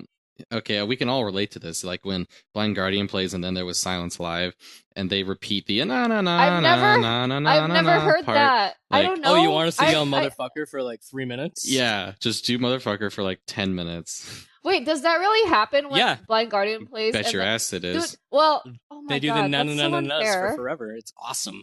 No way. It's way better than the Valhalla Wait, have you guys- chorus. Have you guys all seen Blind Guardian play and then there was Silence Live? I think don't just the 2 of Darko us. has.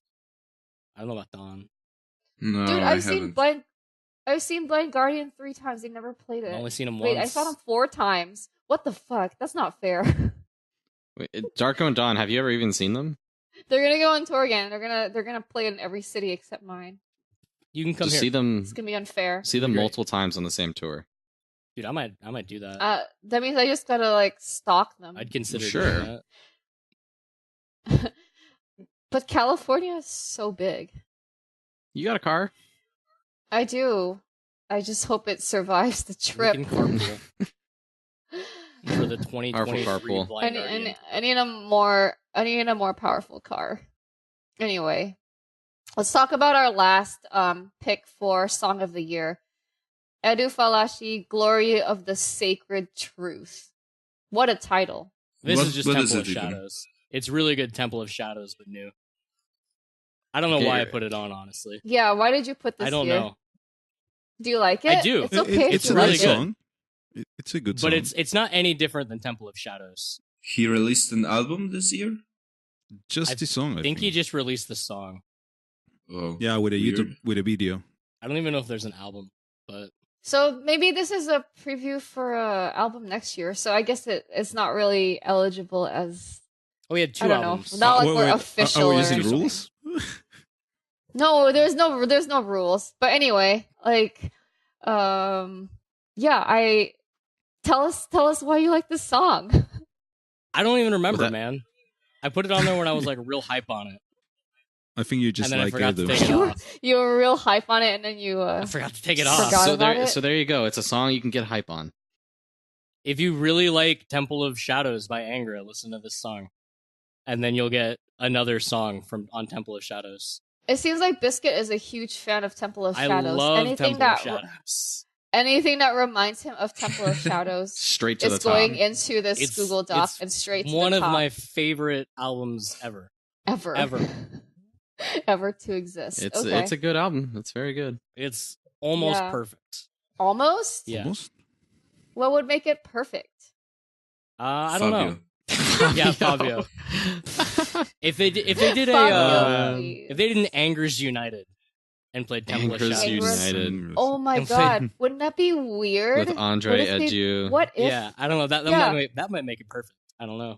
Any band that has more than three vocalists can do a United. Imagine tour, Nightwish right? United. That'd be insane. Holy shit! So much wouldn't that be drama on that insane? tour? I want to see There'd be that. Actually, so much drama. They would not make it through one show. I would love to see that if they were to actually play music. I think that would be so cool. Nightwish United. Yeah.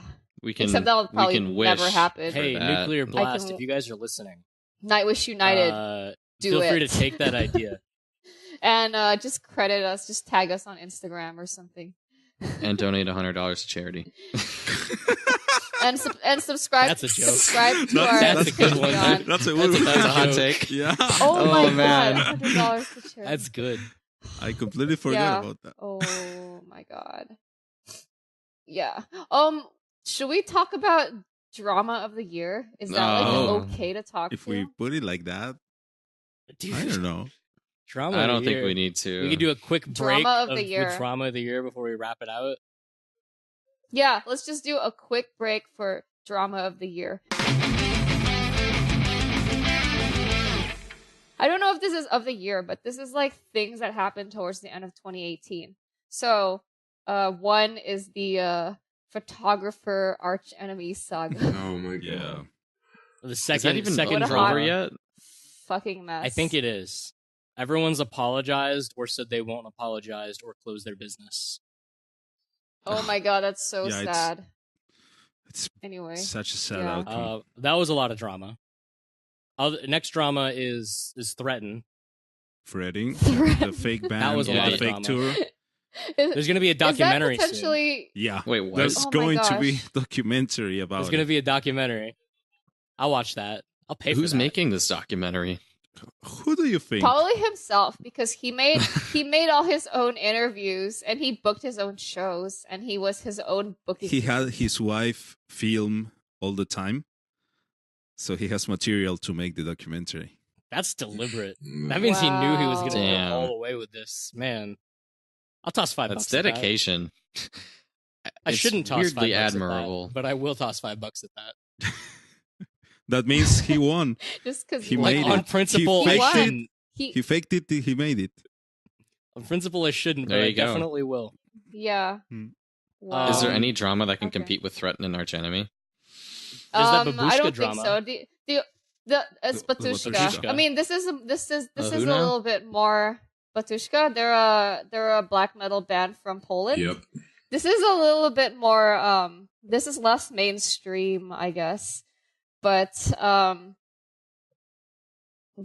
basically, Batushka had kind of a weird run. They released an album, their only album, in 2015.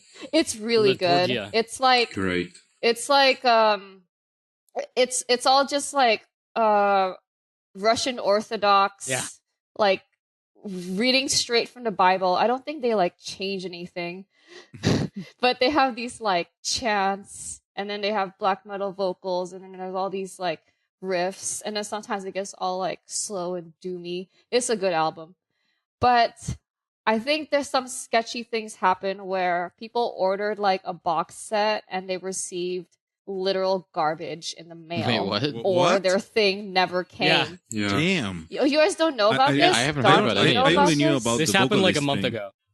This happened like No, okay. So this was like a few years ago. This was like when their album came out in 2015. Yeah, so it was always kind of sketchy, and when people were like about ordering from the band, and they had all these tours. They even played in the US. Like, Whoa. I don't know. They had a couple shows in the US. But anyway, it was always kind of sketchy. I really wasn't sure about this band. But apparently they're working on a second album, and the vocalist like Christopher ran off with the band's Christopher is the guitarist and the main composer. The vocalist is Bart. He was always kind of sketchy, apparently, even in the Polish black metal community. And he tried to like take the band's album that they already wrote and kick the guitarist out, who is the original composer, and like steal the name of Batushka to himself.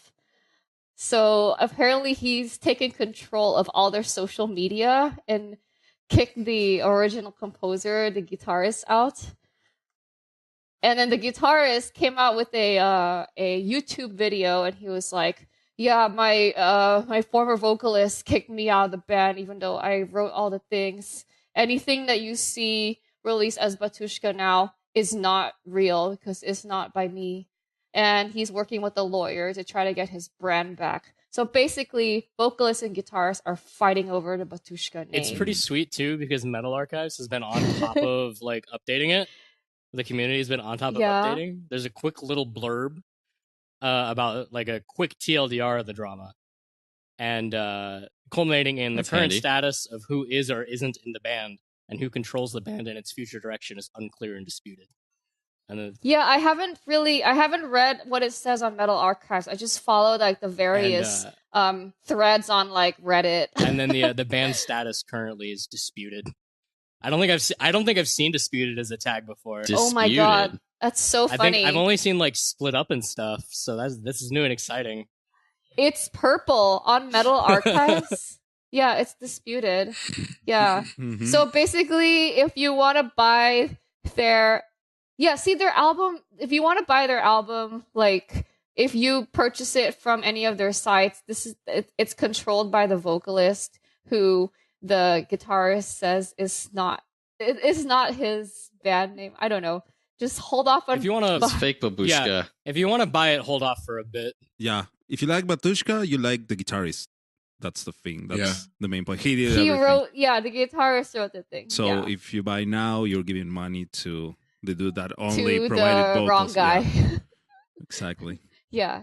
It's an awful thing. I don't know. That's a good third drama to wrap out the year. Yeah, really. This Three is an big dramas. interesting drama. I feel like, I think it's been like, they've always been kind of known as sketchy since the beginning. But I guess we now know why.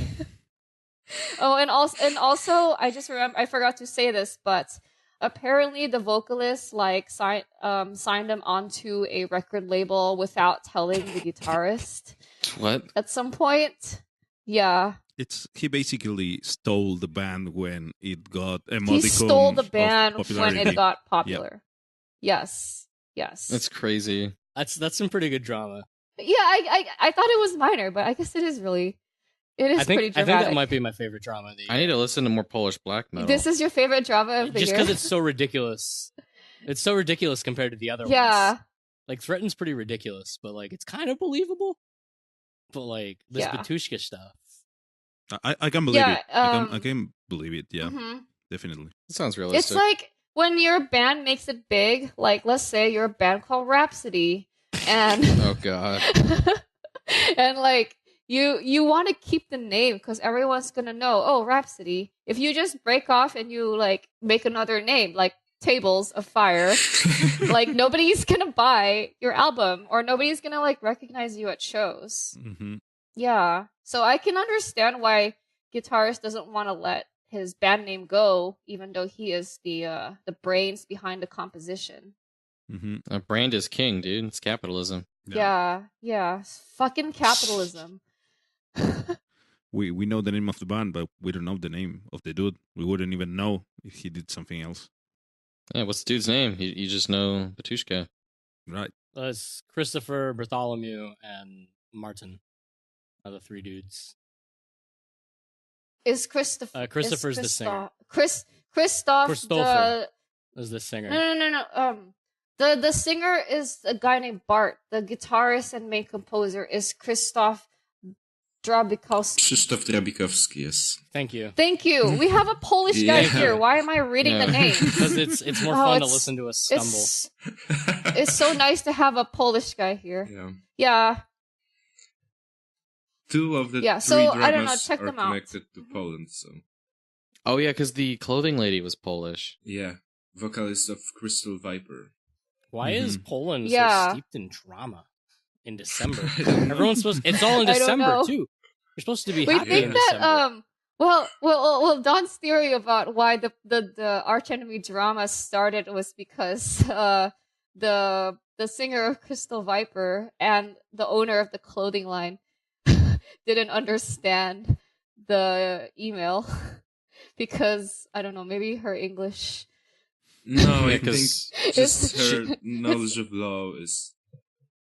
I mean, she didn't know what to do. She just saw an email that said lawyer and money and was like, "Oh no." Yeah. It was like when you see an email from a lawyer, like I don't know, it's a bit scary, and you just don't really know how to act at the moment. And then it was everyone else that turned it into a shit show. Yeah, right. And then she was the one caught in the crossfire. It is not her fault at all. Everything would have gone smoothly if someone hadn't got in there in the middle and started shouting at people and doing stuff that's not cool. Yeah, you can read more about these dramatic stories all over the internet. I think we've talked long enough about it. Yeah, I think my favorite drama is Threatened just because it's funniest.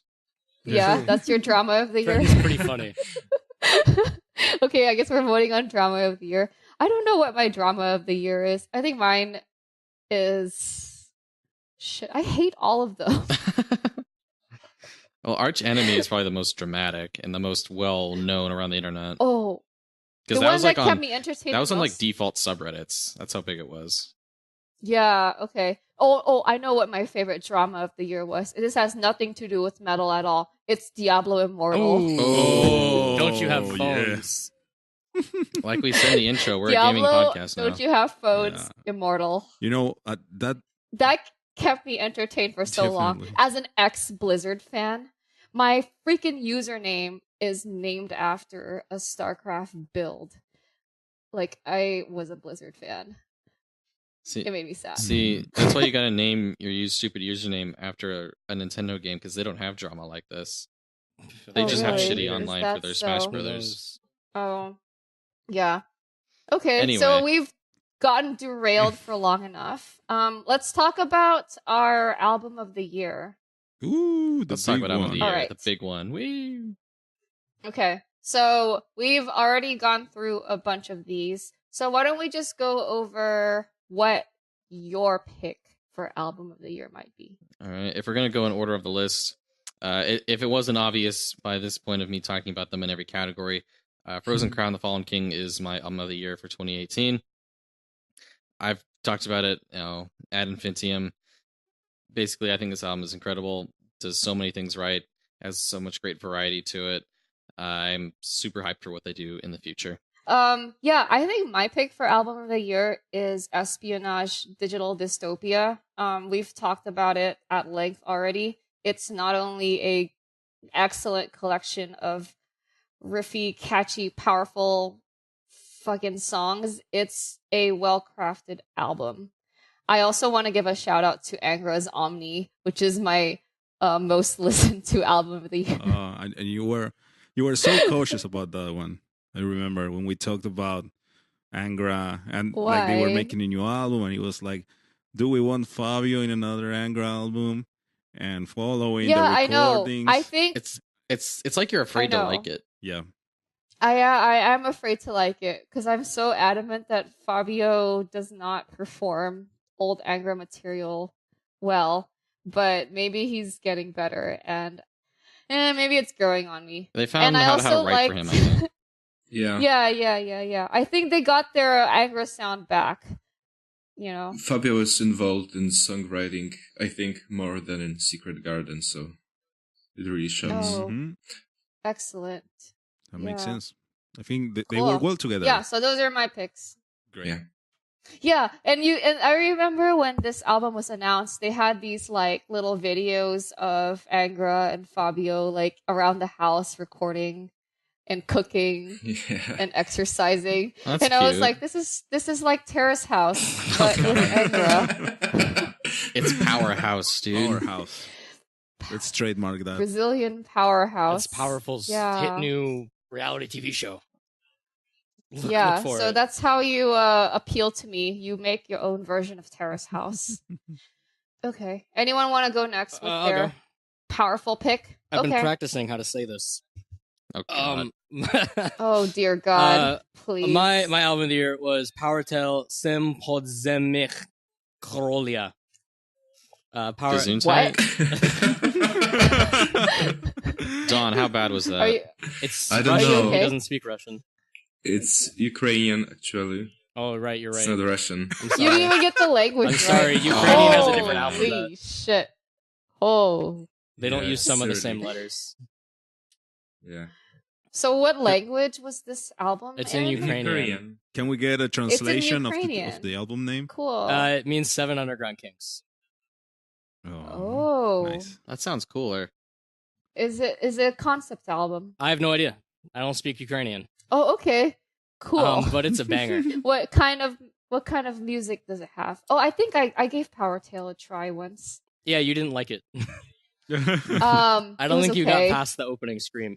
I turned it off immediately. Is that what happened? That's what happened. I don't even remember. But this is the album Wow. I've listened to most this year, in full.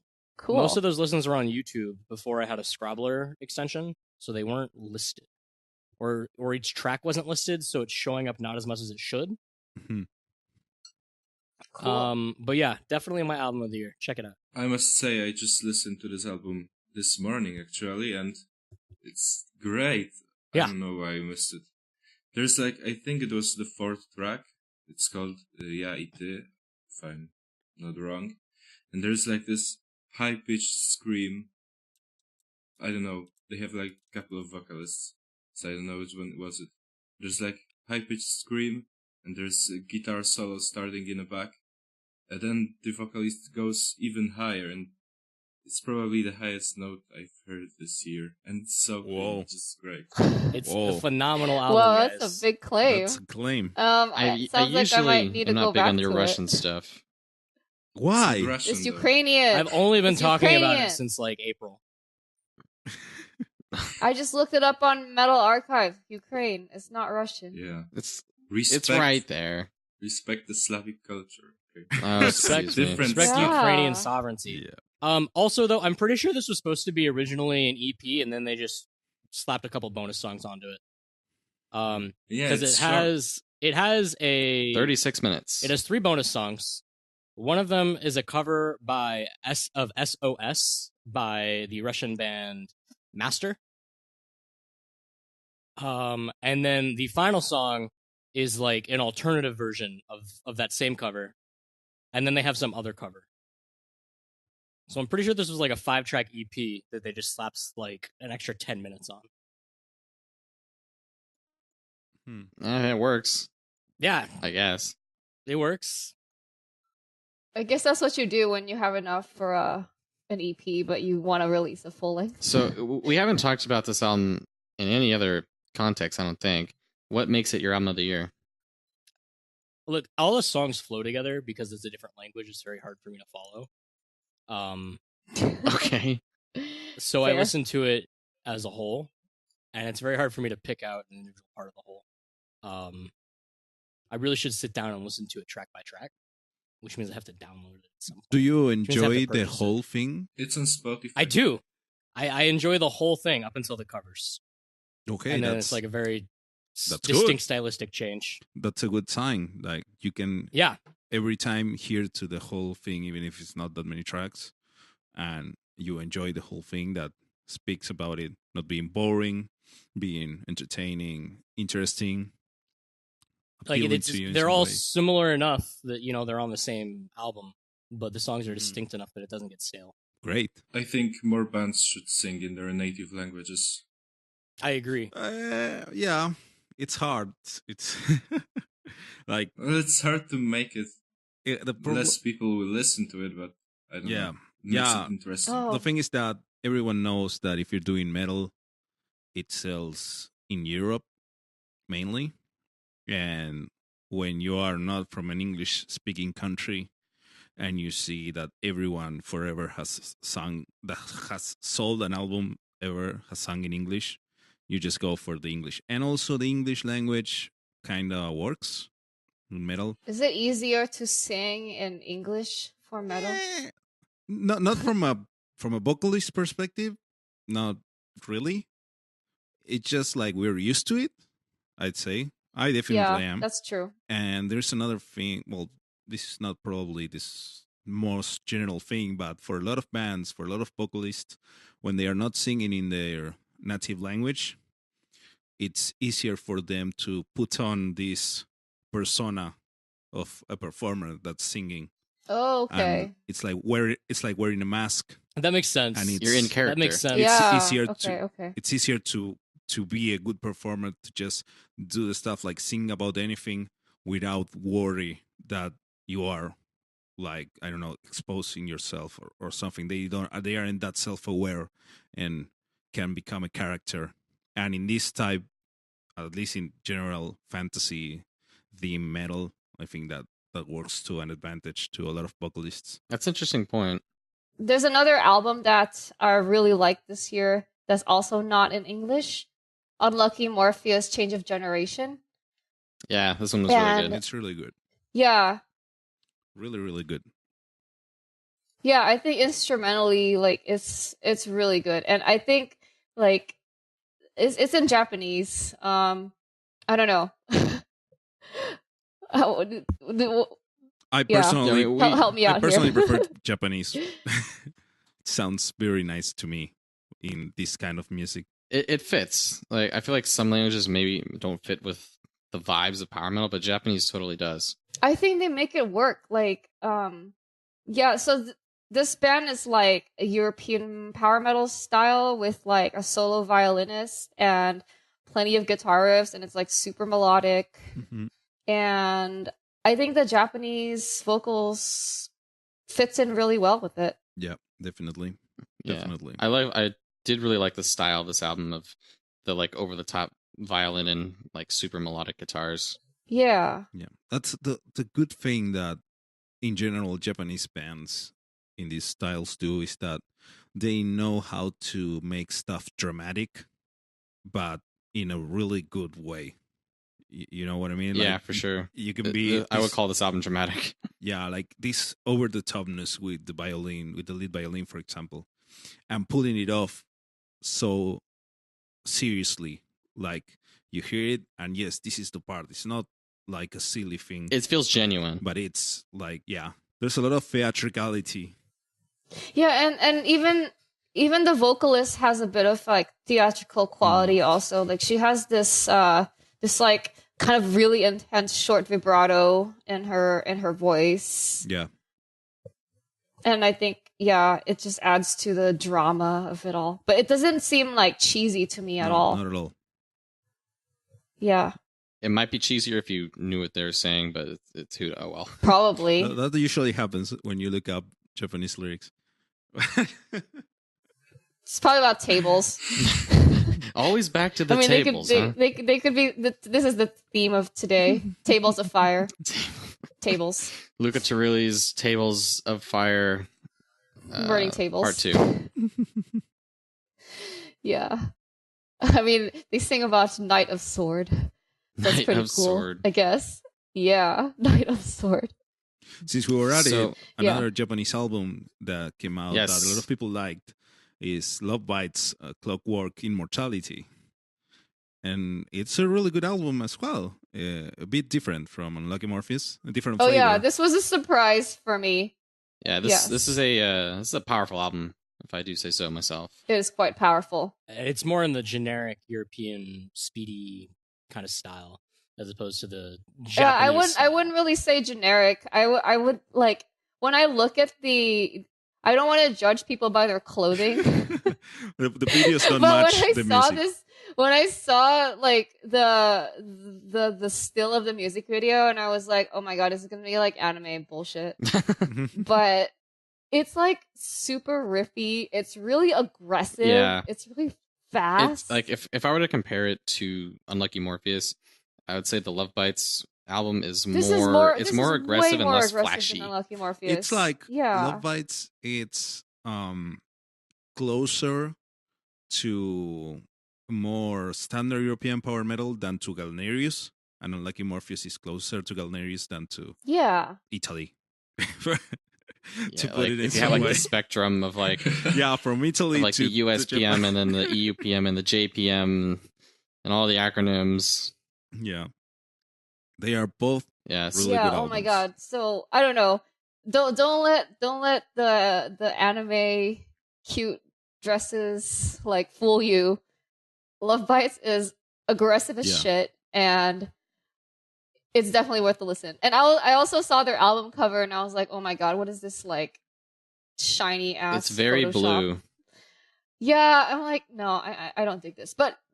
No, just listen to them. Avoid the videos. Just avoid the videos and listen to the albums. Avoid the video. I mean, if you want to watch the musicians play, like whatever, the videos are fine. They're just playing instruments, like whatever. But holy shit, it's really good. Yeah. Yeah. I kind of go back and forth on like which of these two albums I like better. I think Love Bites is currently winning out there. But so the case in point is there's more good Japanese power metal than just Galnerius. Oh, definitely. Wow, no way. There's always have That's been. Wild. There's always been, and I just gotta go listen to the stuff. People, don't be so judgmental. Just by saying, "Oh, this is from Japan. This must suck." No, don't be like that. No, or you mean this is from Japan? This is probably like a tribute to Attack on Titan. Whatever the fuck people like nowadays. No, that was Epica. Yeah, no, they're not from Japan. Yeah, Epica did that. Yeah, you did a whole album on that, didn't they? They actually did that. Yeah, I can't believe it. Whatever. It wasn't really bad. No, that's good. I liked it. Well, I thought it was pretty cool too. What else do we have here? Any other album? We have one more album that we want to mention, and we talked about this on a couple of the other categories, and that's Orion's Reigns, Scores of War. Very fitting title with the score being like an orchestral score, and war being like every fucking song in that album is about going to war, or most of them. War of the Wars. The War of the Wars. No, that's next year. September 16th. Okay. Cool. Oh, okay. Cool. Yeah. Mark your calendars. Orion's Reign, Scores of War is. I've gone back to that album a lot towards the end of the year. It's just so fun and so cool. Like that's like symphonic power metal done just super well, super right. I can't believe it's like the same band as before. They've just improved so much, and I am really looking forward to whatever they do next. Hopefully, they hire that singer again. Yeah. Maybe they're not hiring him. Oh my god, tax purposes. It's gonna sound completely different. It would be so weird with a different vocalist. Yeah. Yeah. I think Dan really fit this one. All right, we'll go around real quick. Everyone, what was your album of the year? Four Gates. Espionage. All right, Darko. I'm really bad at picking album of the year. Quick. I don't know. Let's just say Gut feeling. Now. What do you feel? Angra? Yeah. Okay. Angra. Nice Only. Done. I like that. I like to support my fellow Slavs, so I'll pick Paratail. Ooh, good choice. Yeah. I'm going Frozen Crown. All right. Yeah. And I picked Powertail, Frozen Crown as a close second. You picked 2. You cheated. No, I picked 1. All right. You just mentioned 2 albums. Oh, okay. Yeah, Wait, one of so them which- was in wait. Yeah, second you place. cheated. Okay, wait, which one's Why'd first? you Which get one's second? 2? Power Tail was first. Frozen Crown was a close second. Okay. Okay, fine. Yeah. Whatever. Okay. All right. So that was 2018. Overall, we found a lot of stuff that we liked, and obviously this is just power metal. So I think all of us have a bunch of like other metal and other music picks. Mm-hmm.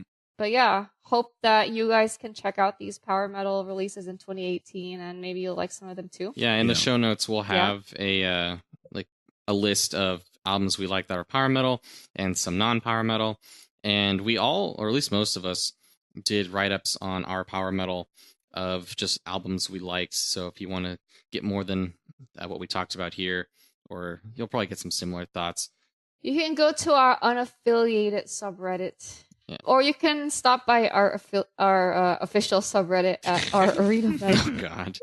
And contribute to our I guess, our definition of this new genre. Yeah, I still like calling it melodic metal because I don't know, it just sounds less weird than arena metal. Yeah, but it's not as catchy. But whatever. It's too generic to say melodic metal because power metal is melodic true. and mellow death is melodic. Okay. It's just an evolution of arena rock. So yeah. Okay. Yeah, that's true. It's like how prog metal became a thing. Exactly. Out of prog rock, and now nobody knows what prog metal is anymore because it's just chuggy triangles in your album artwork. But that's not like, regardless of whether it has any progressive strong song structures or not. Darko. But that's an argument for another day. Which kind of triangle is the most progressive? The pyramid one that's like transparent. That's the one that's that like isosceles or yeah, it has that's to the be. one No, with it has to be equilateral. Okay, equilateral triangles. Equilateral. Gotcha. Yeah. Good to know. Equilateral triangles are the most progressive. What about scalene? Those are the weird ones. You think? Yeah, I feel like that's the most progressive.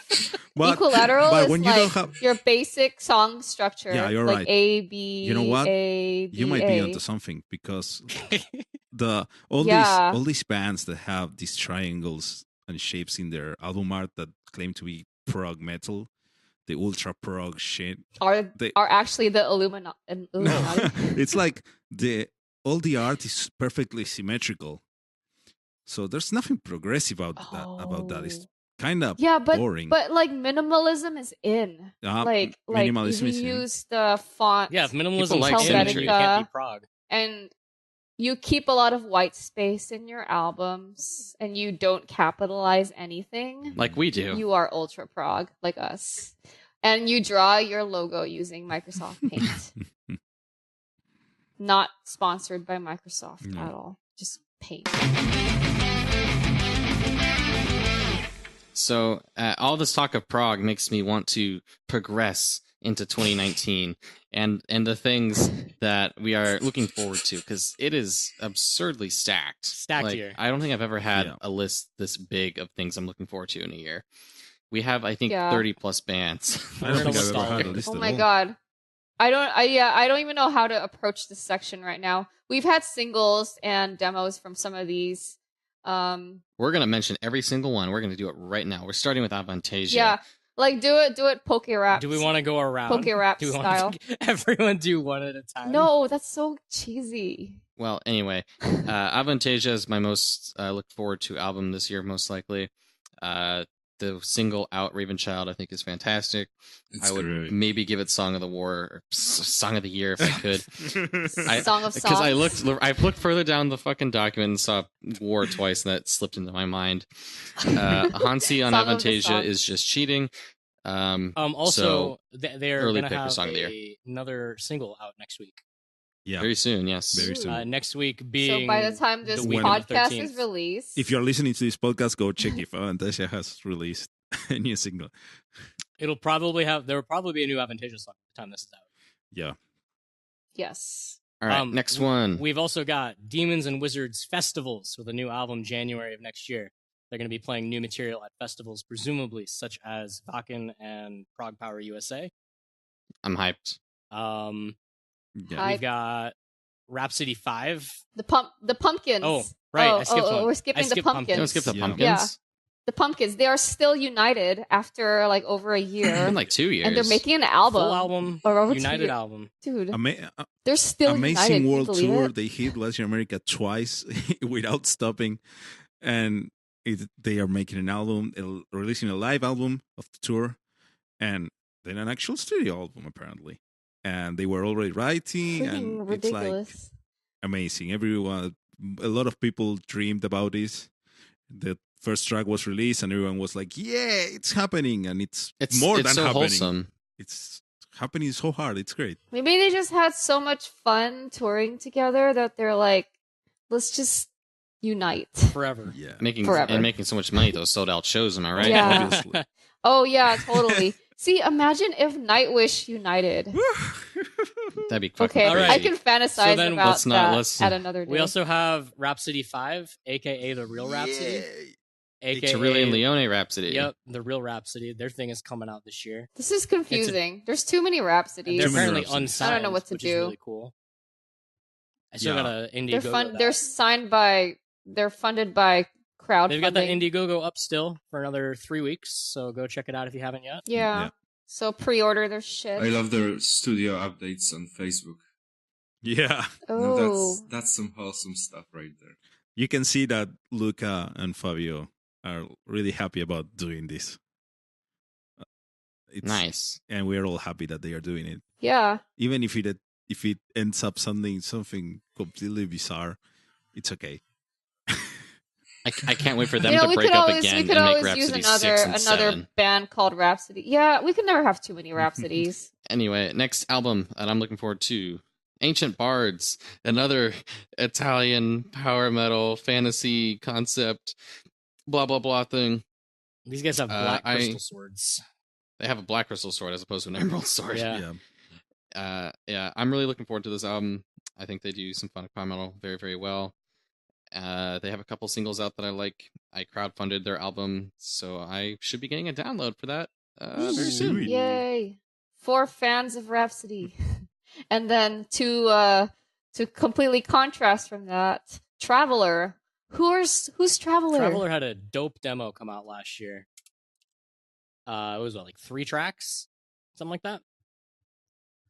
Yeah. And then their new album comes out on February 22nd. We got sent a promotional copy of it, and it's fucking awesome. Oh yeah, this is for fans of riffs, for fans of speed. Speed Queens. It's good. It's good for fans of speed queens. For fans of power metal. Yeah. I would say.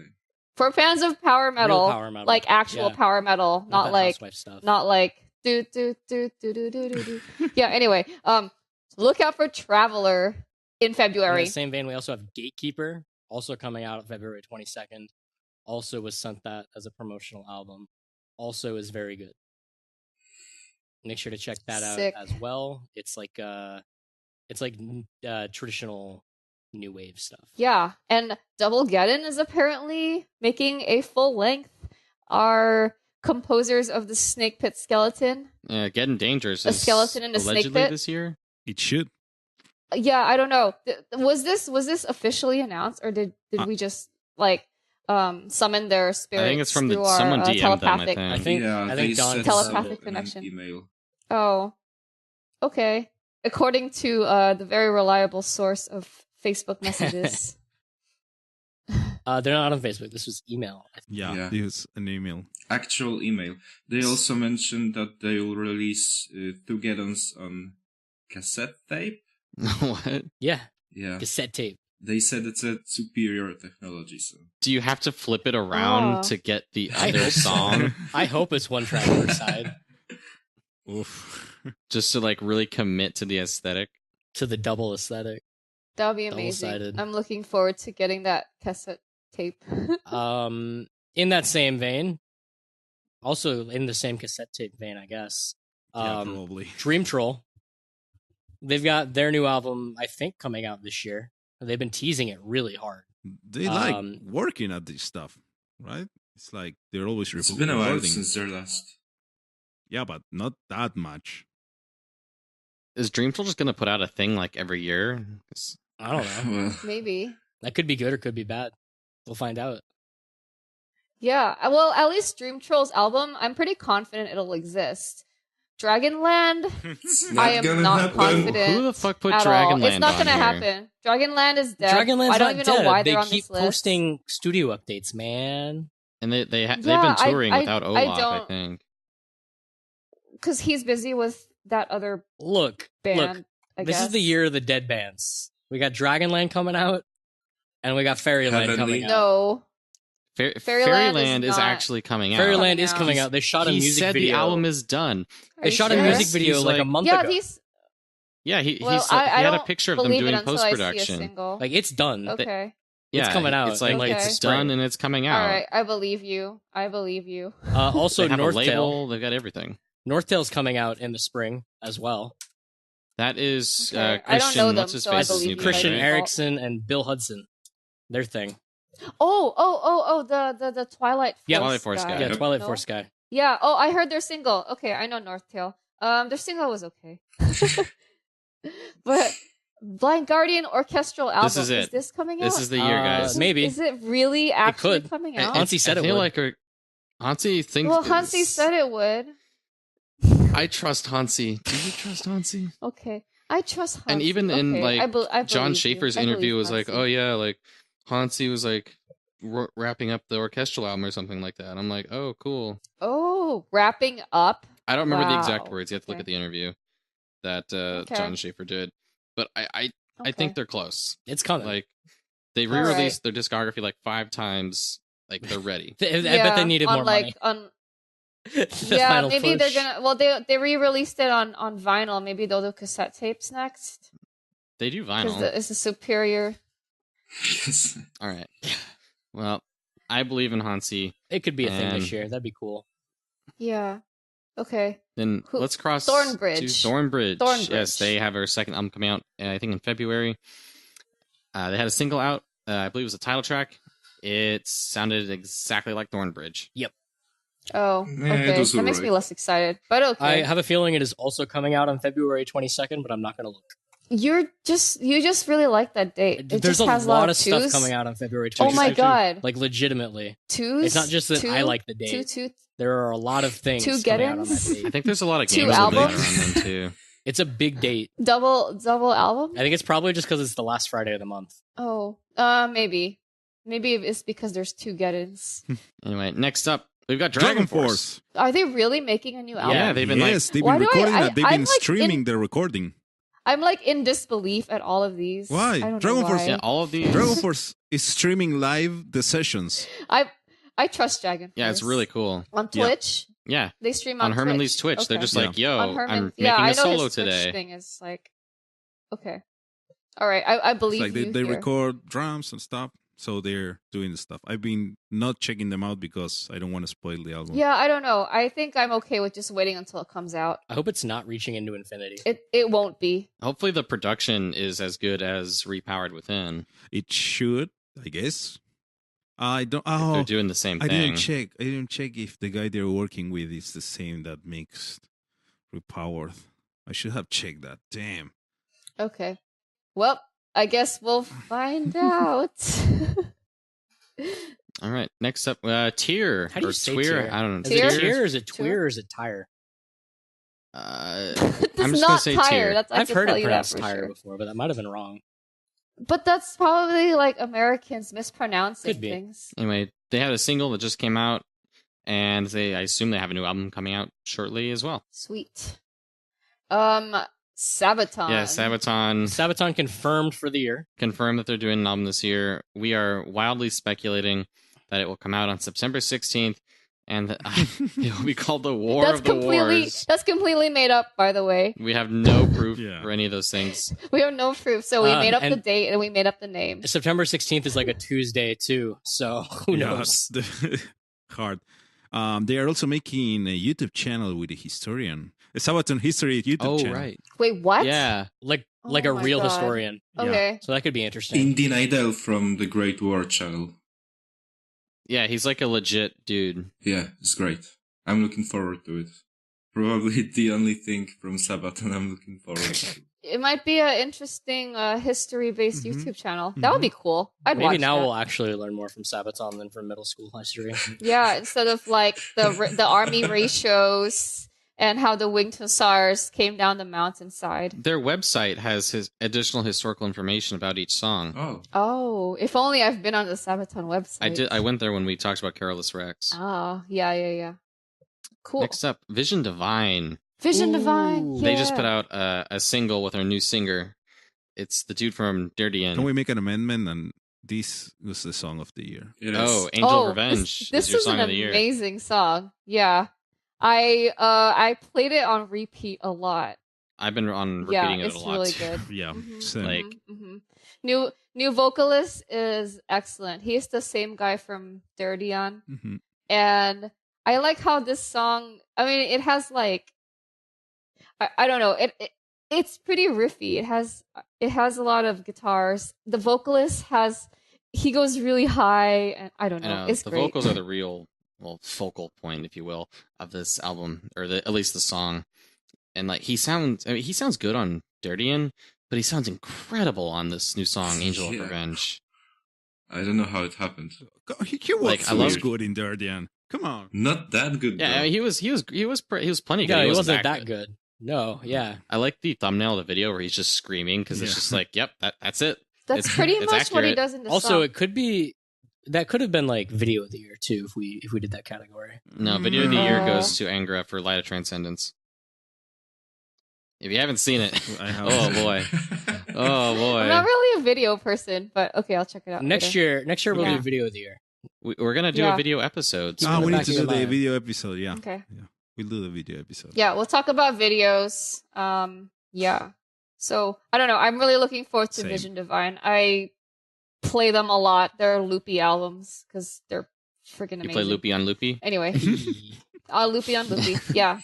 Next, we've also got Twilight Force and Northtail, same year. Big drama. This drama. is Twilight Force with Alessandro Conti. Have they released a single with him yet? No. Conti Force. Just play. It'll be interesting. Conti Force. But they just announced the album. Yeah. They said it was this year. They said the album on their is Facebook. happening this year. Yeah. Okay, so we can only speculate. Also got, I guess, Elven King. Yep. Some more folky, powery stuff. Same deal. No singles yet. They just said it was happening. Hopefully they're recording happy. it. They did like bass today or something. Hopefully they're happy and not edgy. It'll be good if they're happy. Speaking of happy and edgy. Oh my god. Beast in Black. Beast in Bond. Beast in Bon Jovi. Beast Bon in in Jovi. Bon Jovi. Beast in... Yeah, I just really... Black Bon Jovi. Bon and Jovi. Yeah. Bon and Jovi. I'm sure it's going to be a really fun to listen to album. It should be fun. Yeah. That will have very little to do with power metal. I'd say it would be 0% power metal. I don't know. And that's the way it should be because I think they shine the most doing the pop, semi-electronic, fun stuff. If you listen to these singles, I don't know how anyone can call them power metal. Yeah, it's like the biggest. Because they have guitars. Come on. There has nothing to do with power metal. It barely has guitars. It's like they're. It has a guitar and high-pitched vocals. There you go. It's a guitar. Sometimes, mostly synths. I don't know. It just honestly, Blind and Frozen was absolutely amazing in That's a banger. Previous. Yeah, it's a banger. Yeah, this is like poppy, synthy, 80s pop metal done right. But their two singles here are a huge disappointment. I think I'm over this band. I'm over. When do you think everyone else is going to be over them? They're not. Do you think they're going to make it to a fourth album? Yeah, because some people have gone to their live shows, and apparently they are great live. I can imagine this would be fun live. It's arena metal. Yeah, I look forward to. Hopefully, I get to see them someday because I do want to go to one of these shows. Yeah, I'm gonna go to their live show. Speaking of fun live shows, next up on the list is Gloryhammer. They're also having a new album coming out this year. I think in spring is what Chris told us. And then Chris said that they were going to try and tour North America in the summer again. That'd be fun. That's an unsubstantiated rumor from a drunk guy, though. So, nah, Chris is never drunk. Never, also, ever. he's not in Gloryhammer anymore. I don't know if that's been official yet either. But wait, what? No, Can he's we not. say that? Oh yeah, I said it just now. Can you say that? Yeah, I know, but I know, but are we allowed to? I mean, Do we he have to yeah. cross told this us at part an out? event. yeah, I guess He It didn't- wasn't when he podcast. told He us didn't play knew. on the last tour. That was a private Yeah. He didn't conversation. play on the Is tour. that okay? It's been a while, and he did. knew who we were when who you were when. And it was in told him. like the lobby of a venue with like a bunch of other people. It's not like it was a one-on-one okay. conversation. Yeah, Okay. yeah. All right. So I guess we don't have to crop this part out. Chris is leaving Gloryhammer after like the next album tour. He might still write though. I don't know. He didn't say. Oh, okay. But he won't All be right. playing with them anymore. I think just like the two bands are too much for him. I guess. Yeah, that sounds like a lot of work. And they're all like Meanwhile, he's got his plate of beans. bees. It was actually pretty good. Plate of Beans is actually pretty good. I enjoyed it. I haven't listened to it. I enjoyed it for what it was. We've also got Battle Beast because we skipped that. Battle Beast is Oh coming shit! out I missed this that. year. I just saw Beast. Yeah, we just saw Beast a bunch of times and we're like, okay. I put Battle Beast but, next yeah. to Beast in Black on the list on purpose, and then we didn't do it. Yeah. Oh well. That should tell you something. Yeah. All right, looking forward to. Well, maybe their like synth pop tribute will be more interesting than the two Beast in I Black bet Battle singles. Beast would be better. I think I like Battle Beast vocalists better. I listened to Bastard Son of I Odin don't know. again recently, and it's kind of I love it's that a song. hilarious song. Yeah. It's fun. Very arena metal. Not very power metal, more arena metal. but It's whatever. it's very arena. It would get an arena of people really hyped. I think one of my favorite live moments this year was them introducing that song live as faster and heavier, and I'm like, okay, guys. Oh my god, that was amazing. was that not supposed to be The- ironic, or do they actually Yeah. think that? I have no idea. Like one of the guys was wearing a shirt that says "It's Britney, bitch." Oh right. Oh, so shit. I think the I think bassist? they're I don't remember. No, I think it was the synth Hmm. guy. Like I think they're completely self-aware. I hope so. They're pretty fun. I just want Yeah. them to stop playing like Black Ninja Live because I hate that song. Yeah, I like that. song. I really like that album, and Black Ninja's like my least favorite song on it. Is it because it's really slow, Sure, dude? they need to play Kingdom. That song is Probably. sick. It's kind of boring. You know, it's not boring though. Bloodbound. Bloodbound. Wow, it's like you can read minds. Bloodbound is like Sabaton. So. Yeah, I'm not the I don't know. biggest fan. but They're really fun Yeah, live. whatever. They are fun So- live. It is kind of in recent years they are the more They're like like poppy Sabathos. metal. They've very much taken a page from Sabaton's book with the Do synths. They also sort of They're okay. lean over into arena metal. I'm They excited can be to see what they do. can be a bit more power metal-y. I'm hoping they come and do live stuff here other than just prog power because I'd like to see them again. They just got They're- billed for a fucking awesome tour though. It's them, Dynasty, and Manimal. Oh my nice. god, that's I think Manimal actually surprised me with their album from. I like 2018. Manimal a lot. Yeah. That was like I didn't expect to like them because I was like, this band name is Yeah, stupid. But It's all in holy capital shit. letters. No, It's so no, stupid. No, it's good. I know. I'm like, what is It's like this? the opposite of us. We balance each 'Cause other we out. we're SMRT smart, right? So now's a couple then- albums that are lurking in the shadows. Well, this is God, what's the singer's name? Bloodbound singer. What's the band? Well, Shadow Quest is next. Yes, Shadow Quest. Who That's- is Shadow Quest? That's Bloodbound singer's other band. Patrick? Patrick Celebi. That's his other band that he sings in. They're pretty good. And also below that, we have Shadow Strike, which is one of the small bands that we mentioned last episode. Their actual debut album is supposed to come out 2019. Supposed to. I think that'll be a really fun one to look out for. And moving on from there, we've got Evertail. We mentioned it briefly in an early episode. Their third album is coming out, I think they said the second half of the year. So if you want some more speedy German riffy power metal goodness, keep an eye for Evertail later on. And Freedom Call. Freedom Call's new album. Yes. Is the album art going to be as bad as last time? I hope it's so. worse. It's Yeah. You mean as fantastic as I Minimal hope it's Man? worse. I still can't like look at that picture and not I wonder if they know. Like, they have to. They must, right? They completely know. And like the Photoshop muscles, they and the still use him artwork on their Facebook page. The Photoshopped abs. Oh my god, that's amazing. Like, they have to know. Yeah, they're so proud of that album art. I would be too. Yeah. It's very special. It's an art. special. It wouldn't be the same if they just cropped him above the nipples. The nipples are very I hope he's the important. new band mascot, and he's in all the art. Look from at now how on. lean his pecs are. Like, the crease between his pecs. Like, those things must be mountains. He can bench so much, dude. He probably has, like, a 400-pound bench. At least. Just like The album like 5 plates on each guy side. on. He's fucking ripped. I bet it's higher than 400 because he's like magical too. Shit, a 500-pound bench? That's so high. Do you realize He's how like high it magic is? though. Okay. Oh, yeah, he's Yeah. magic. That's true. So he has a 500-pound Easily. bench. Yeah. Mm-hmm. All right. Okay.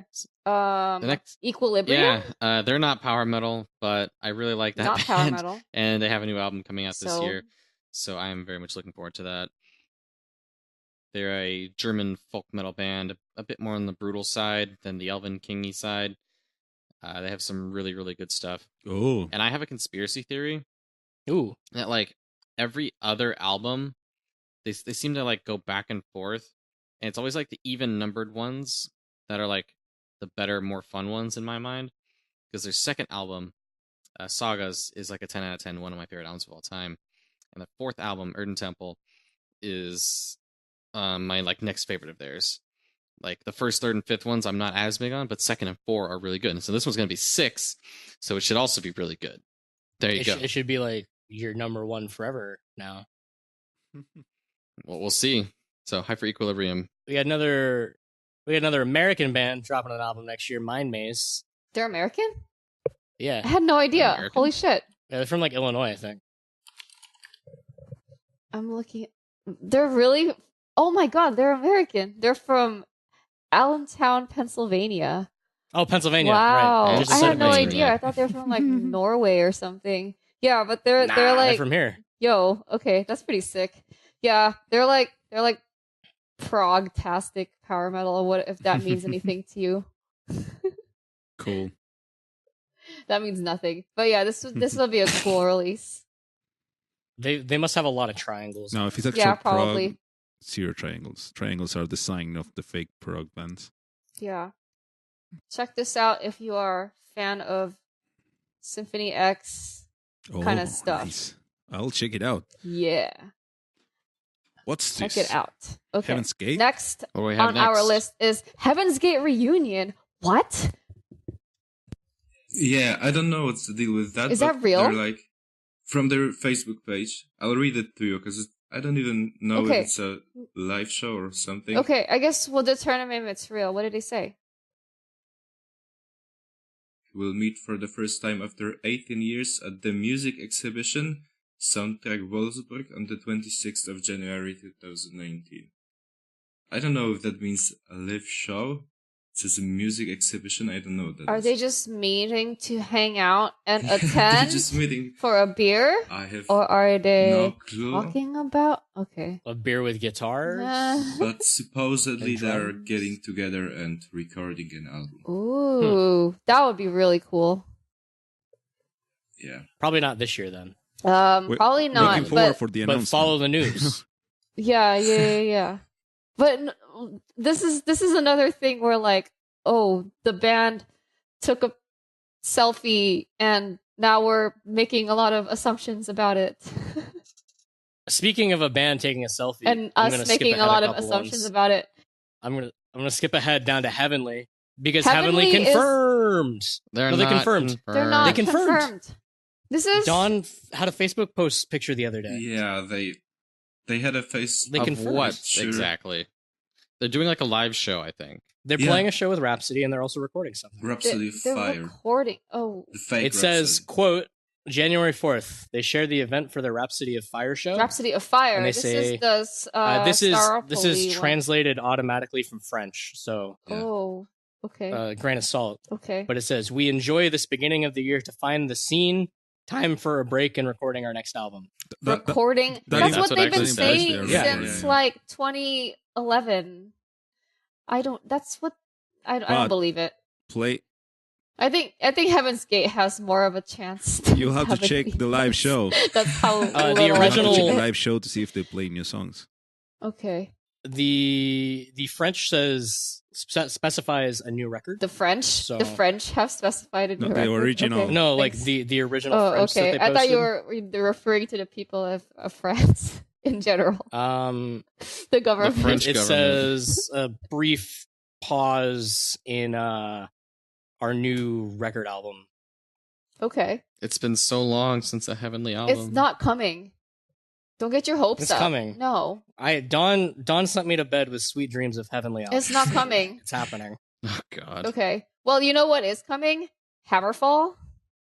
Yep. Oh, Hammerfall. They're one of those bands that's just always been around and always will be around. Yeah, I mean... They're gonna do their thing. They make people happy, and that makes me happy. I thought they were fun live. Yeah. And it better be fun live. They've been doing it for like 20 plus years. Right? Yeah. Yeah, Like 30, they have a few tours announced in like Southern California for some reason, or just California, West Coast in general. I don't know. Maybe I'll catch them. Just West Coast? I don't know. There was like on Instagram, I saw that they had 3 tours. Like not 3 tours, like 3 shows. 3 shows. Yeah, whatever they told. Yeah. I don't know. I'm not gonna look it up right now, but Hammerfall, always touring. Catch them today. You go ahead. You like this band a lot. Yes, I do very much like this band. Keldian, the spacey power metal-y band, is remastering some stuff this year. They weren't very specific about it, but I'm interested to hear what they put out. Not a new album yet, but it's probably going to be another couple of years because RIP. RIP. And next up is Wings of Destiny. That sounds like power metal. It is from Who is that? Costa Rica. They've had some albums in 2015 and 16 and 17. Wow, every year. They skipped 18. Yeah, they did. Took a break. They were hyped up for 19. They had to take a break. Yeah, their latest wasn't so great, so I guess hopefully this one will be great. Cool. The next up, it says Wind Rose. Are they confirmed for this year, too? Yeah, they signed with Napalm Records. Oh. I thought they already were with Napalm Records. No, they were like AFM. Oh, right. No, Innerwinds recordings. Sorry. That's why I thought Fairyland was on Napalm. Because the singer's the same and I got confused. Yeah. Well, Wind Rose, they do good stuff. I like their, like, folkish, powery, dwarven stuff. Yeah. And they have cool music videos, and they're going to be playing at Prague Power, so it's a good year for Wind Rose. Next, Children of Bodom. They're still around? Why do we have this on our list? This is not power metal. You put Children of Bodom on. They are kind of. I mean, come on. No. There was... They're mellow, Equilibrium was on our list, so... That's true. Children of Bodom is closer. Children of Bodom is more power metal than Equilibrium, I'll give you that. Okay, that's true. And their latest single is very great. It's very catchy. I'd recommend. I need to check that out. Who's Ravenous? I don't know Ravenous. Ravenous? Is it Ravenous or Ravenous? It's a raven skull on their arm. Oh, okay. So maybe it's be Ravenous. Okay. That's spelled like Ravenous. Ravenous sounds better, so let's call it Ravenous. Who found this one? It was also me. Oh, okay. This bottom section is all Dawn. Yeah, it's all me. They're like members of Viathin, which we talked about. Oh, wait. That's cool. Yeah, and it's more like power metal with Sabaton vocalist. They have catchy choruses, it's all you need to know. Cool. But this one will be their debut. I live for catchy choruses. I just turned one song on for like 2 seconds, and it starts with a really cool woo-doo-doo-doo-doo-doo kind of synth thing. Yep. Like spacey kind of Keldian kind of thing. Interesting. Sick. I need to check this out. It says thrash-powered black and progressive metal have come together to deliver heroic heavy metal anthems in the stylings of Manowar, Sabaton, Ice Earth, and Gravedigger. Yeah. Wow, that's a big claim. next one is not me. Oh, they got harsh vocals. Interesting. All right, next one is Solaris. Solaris. They had their debut album in January 2017. Yeah, I remember them. That was and a good I thought one. they were really good. They were really good. They said their new album is coming out this year, and to stay tuned for a music video soon. Exciting. And they are, I guess you would call them prog-ish, if that means anything. Actually, they gave a date. I'm sorry, they gave a date for the music video. Okay. Yesterday. It comes out on the 18th. Cool. That's around when this episode comes out-ish. Cool. Alrighty. Is that it? So we just went through... oh my god. I actually just God knows found how one many more. fucking bands. I just remembered we one more. One more. Oh, Saint Demon is recording an album right now. Oh, right. amazing. And they've been dead since like 2017 or something. That's not a long That's not time very dead long. compared to some of these other ones. Nah, that's not dead. That's They've just been like dead. That's normal. That's normal. Yeah. 2 years. That's is a normal normal. time of death. All right. No, I lied. They've been dead since 2009. Whoa, Okay, that's a big bit difference. more- Yeah, that's more like it. Yeah, they've been dead since 2009. Reading is They posted hard. a studio picture yesterday of the singer singing. So Cool. they're not dead. Check them out. Stay tuned. Stay tuned.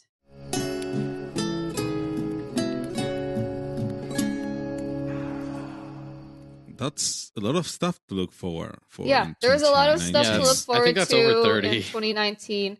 Holy shit, I can't believe we talked about all of this. If anyone tells you there's no good music coming out, they are a liar and Bullshit. Yeah, and they're just dumb. and just a liar and they're not listening. Yeah, this is really exciting. I'm looking forward to a lot of these. And if we missed anything, let us know. Yeah, and I'm sure we've missed tons because we kind of like tried to stick to just power metal and we failed. and we failed miserably, and we also excluded a bunch of heavy metal releases probably. So And just think about all the debuts for bands that we don't even know about yet. Yeah, totally. Like, my album of the year pick this year was a new band that I had never heard of when we started the year. right? It's amazing. Totally. Yeah. So much love to our power metal community, and much love to all our listeners if you made it this far. Hmm. This is a long one. Yeah, yeah. So Hey, it's album of the year, yeah, dude. We gotta go hard. It's a long one, and yeah, I'd just like to thank all our listeners for subscribing and listening to us and messaging us on Facebook and looking at our stupid Instagram pictures and messaging us on Instagram. We read all your messages, and we love it when you communicate with us. It kind of shows us that like the power metal crowd is like there still, and you know we Not have something dead. in common. It is not dead, and it makes us all happy.